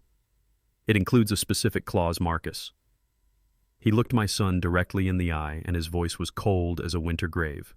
"You have been formally and completely disinherited. You will not receive one dime, not from the trust, not from any personal property, not from anything, not now, not ever. Your name has been erased." That was it. That was the sound of the end of my son's world. He just stared, his mouth slightly agape, his face a blank mask of utter devastation. The boy who had been promised everything, who felt entitled to everything, had just been left with absolutely nothing. He looked at me, then truly looked at me for the first time, his eyes filled not with arrogance or anger, but with the dawning, sickening horror of what he had so carelessly thrown away. I did not feel a sense of triumph. I did not feel a surge of joy. I just felt a profound and deeply painful sense of peace. It was the grim peace of a surgeon who has just completed a painful but necessary amputation. The cancer that had been poisoning my life had finally and irrevocably been cut away. The final devastating words of David Chen, "You have been formally and completely disinherited," settled over the room, not with a bang, but with a profound and terrifying silence. The air itself seemed to grow heavy, thick with the weight of a future that had just been erased. I watched my son and his wife from the quiet citadel of my armchair. I had expected them to scream, to rage, to protest, but the blow had been too swift, too absolute. Their minds, so accustomed to victory and entitlement, simply could not process the totality of their defeat. Marcus was the first to break the silence, but it wasn't with a word. It was with a laugh. It was a strange, sharp, incredulous bark of a sound completely devoid of humor. "A trust," he said, a wild, disbelieving look in his eyes. He looked from David to Sarge and then to me. "A charity. You're joking, right? This is a joke. A sick, twisted joke." He was looking for an escape hatch, a sign that this was all just an elaborate, cruel prank. His mind was rejecting the reality of the situation, clinging to the wreckage of the world he had inhabited just 5 minutes earlier, a world in which he was the master of his own destiny. Tiffany, however, was not laughing. She understood the language of the law, the cold finality of words like irrevocable. She was staring at the handsome blue-bound document on the coffee table as if it were a venomous snake coiled and ready to strike. Her shock was a silent, blood-draining thing. I could see her dream of a Buckhead mansion, of a life of effortless luxury, crumbling to dust behind her terrified, vacant eyes. She had gambled everything on her husband's arrogant plan, and in a single devastating moment, she had lost. When Marcus realized that no one was laughing with him, that this was not a joke, his disbelief began to curdle into a hot, violent rage. The cornered animal finally bared its teeth. His face turned a blotchy, furious red, and he spun on me, his finger jabbing the air. "You!" he screamed, his voice cracking with a strangled fury. "You did this. After everything I did for you, I brought you on the trip of a lifetime to Rome. This is how you repay me, by giving my house away to a bunch of strangers." The sheer, breathtaking narcissism of the statement was a thing to behold. Even now, standing on the precipice of his own ruin, he was trying to cast himself as the victim, me as the ungrateful patriarch. He took a single aggressive step towards my chair, his hands clenched into white-knuckled fists. But before he could take a second step, Sarge shifted his weight, a small, almost imperceptible movement that was nonetheless a silent, absolute promise of a world of hurt. Marcus stopped dead in his tracks. With her husband's physical aggression thwarted, Tiffany's shock finally found its voice, and it was a voice of pure, undiluted venom. But her rage was not directed at me, it was directed at the fool she had married. "You told me this was handled," she hissed, her voice a low, vicious whisper that was somehow more terrifying than my son's shouting. She rose from the sofa, her body trembling with a fury that was almost feral. "You told me he was a confused old man. You told me those papers were ironclad. You told me he had no rights." She was practically spitting the words at him now. "You fool. You arrogant, useless, stupid fool. You ruined everything." The great partnership, the conspiracy built on a shared sense of superiority, had shattered, and they were now turning on each other, two starving wolves trapped in a cage with nothing left to devour but themselves. And then, as quickly as it had erupted, the anger died, its fuel of arrogance and hope completely spent. And what was left was only the cold, empty abyss of despair. The fight went out of them. Tiffany's rage collapsed into a gut-wrenching, ugly sob. She sank back onto the sofa, her hands covering her face, her body shaking with the full, devastating weight of her loss. These were not the performative tears of a manipulator. These were the ragged, hopeless sobs of a person who has just realized that their entire life has become a smoking ruin. Marcus just stood there, deflated. The rage, the bluster, the arrogance, it all just drained out of him, leaving behind an empty, hollowed-out shell. He looked around the living room at the walls, the furniture, the ghosts of a happy life that could now never be his. He looked at the wreckage of his marriage, at the sobbing woman on the sofa. And then finally he looked at me. The anger was gone. The hatred was gone. All that was left in his eyes was a vast, empty, and bottomless despair. He saw, I think, for the very first time, the full and terrible scope of what he had done, of what he had lost. It was not just a house. It was not just the money. He had lost his father. He had lost his past. He had lost his soul. He stumbled backward and collapsed into a chair, his head falling into his hands. The room was now filled with the sound of Tiffany's weeping and the even more terrible sound of my son's silent, absolute despair. I felt no joy in their destruction. I just felt a great and terrible sadness. The war was over, and there were no victors, only survivors. The sound of Tiffany's weeping was the only sound in the room, a thin, pathetic thread of noise in a vast ocean of silence. My son Marcus just sat there, his head in his hands, a man completely hollowed out by the sudden and total implosion of his life. I looked at the two of them, the architects of my near destruction, and I felt nothing. Not rage, not pity, not even the grim satisfaction of victory. I just felt a profound and weary sense of finality. The storm had passed, and all that was left was the wreckage. David Chen, ever the master of the moment, let the silence stretch for another long minute, allowing the full weight of their new reality to crush them. Then he moved.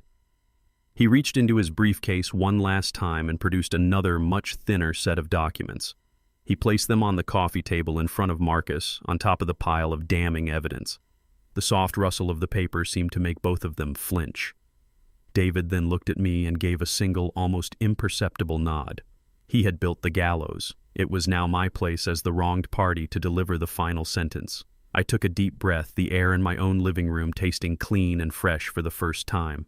I stood up from my armchair. The movement was slow, a little stiff, but it was the movement of a king reclaiming his throne. Marcus and Tiffany both looked up at me, their eyes wide with a new kind of fear. The fear of the unknown. They had no idea what came next. "You two," I began, my voice quiet, but carrying the unmistakable weight of absolute authority. "You tried to destroy me. You drugged me. You threw me away in a foreign country like a piece of trash and left me to die. You tried to steal 50 years of my life's work, 50 years of my history with my wife Rose. You tried to erase me from my own life." I let the indictment hang in the air, a simple, brutal statement of fact. "As I see it," I continued, "you have two paths forward from this room, and only two." I pointed a steady finger towards the door. "The first path leads downtown to the Fulton County Courthouse. Mr. Chen has prepared a full criminal complaint. Given the irrefutable evidence we have, you will both be facing a host of felony charges: financial elder abuse, forgery, conspiracy to commit fraud, and that's before the federal authorities get involved with the matter of what happened in Rome."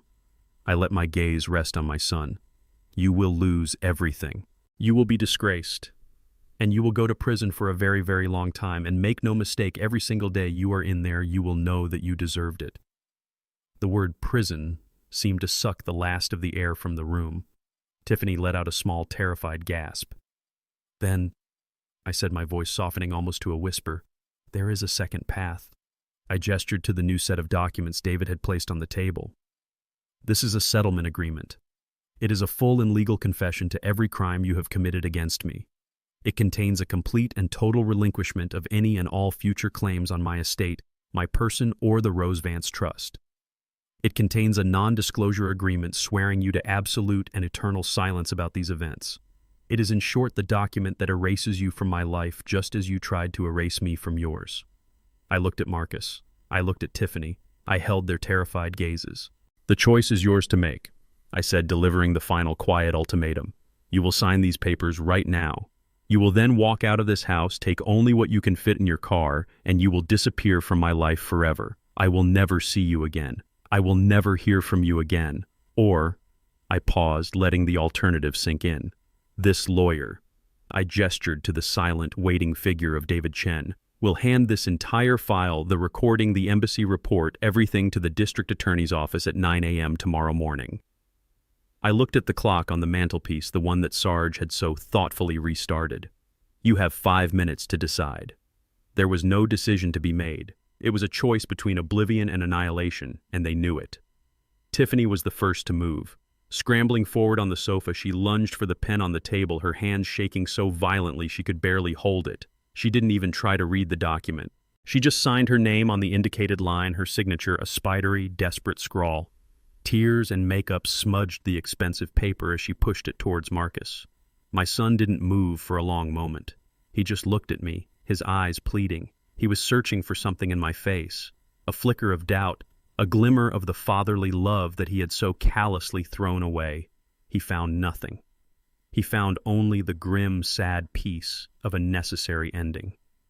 He finally seemed to understand that the father he had known was gone, and that he himself had killed him.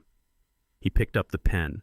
His hand was surprisingly steady as he signed his name, the single simple act that severed the last thread connecting him to his family, his past, and his future. David Chen stepped forward and collected the signed documents. He placed them carefully in his briefcase. The transaction was complete. I looked at the two broken people sitting in my living room. There was nothing left to say. I turned my back on them and walked towards the window, looking out at the old oak tree in my front yard. "Get out of my house," I said, my voice quiet but absolute. They left without another word.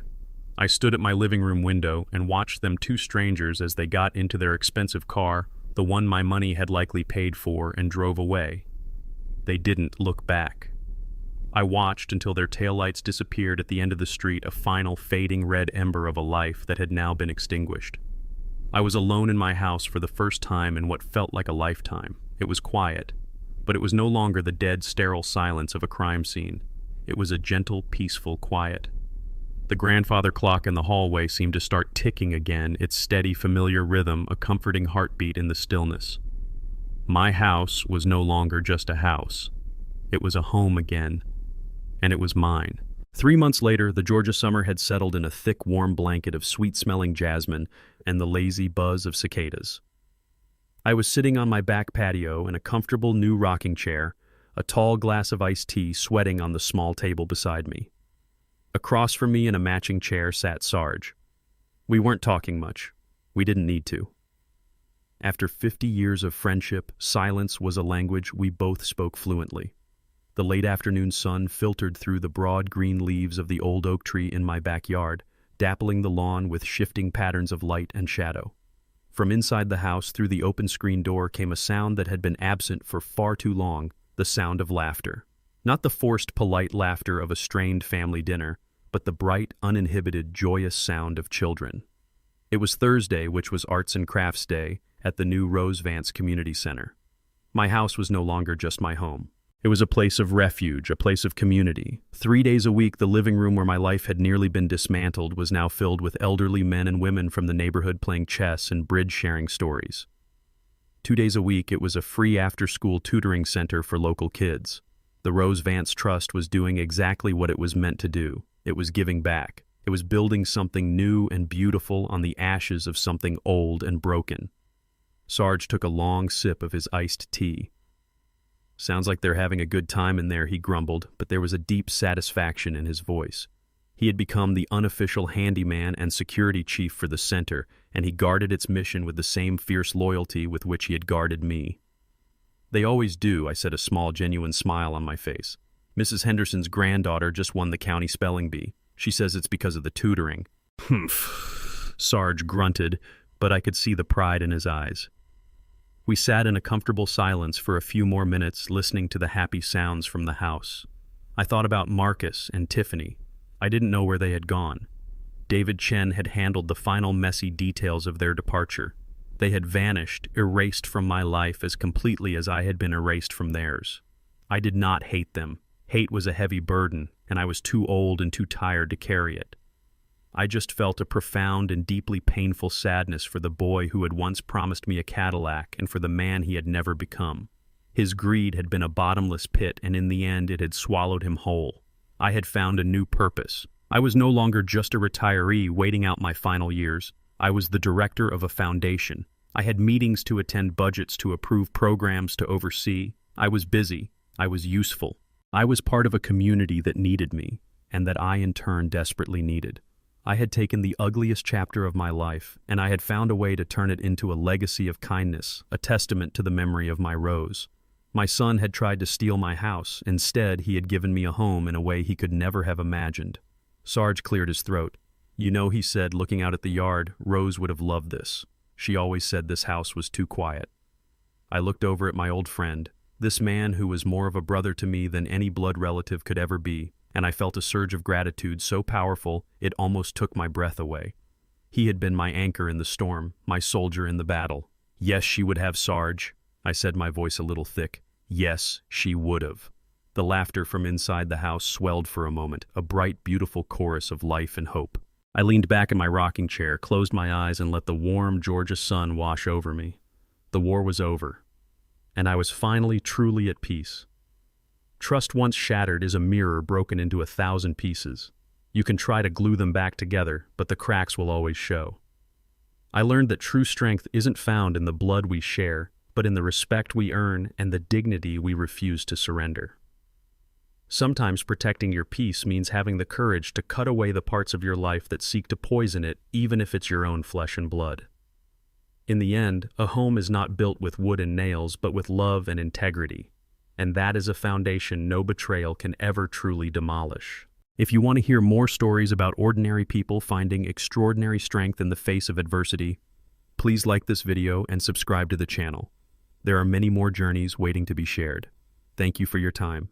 Be well and take care of each other.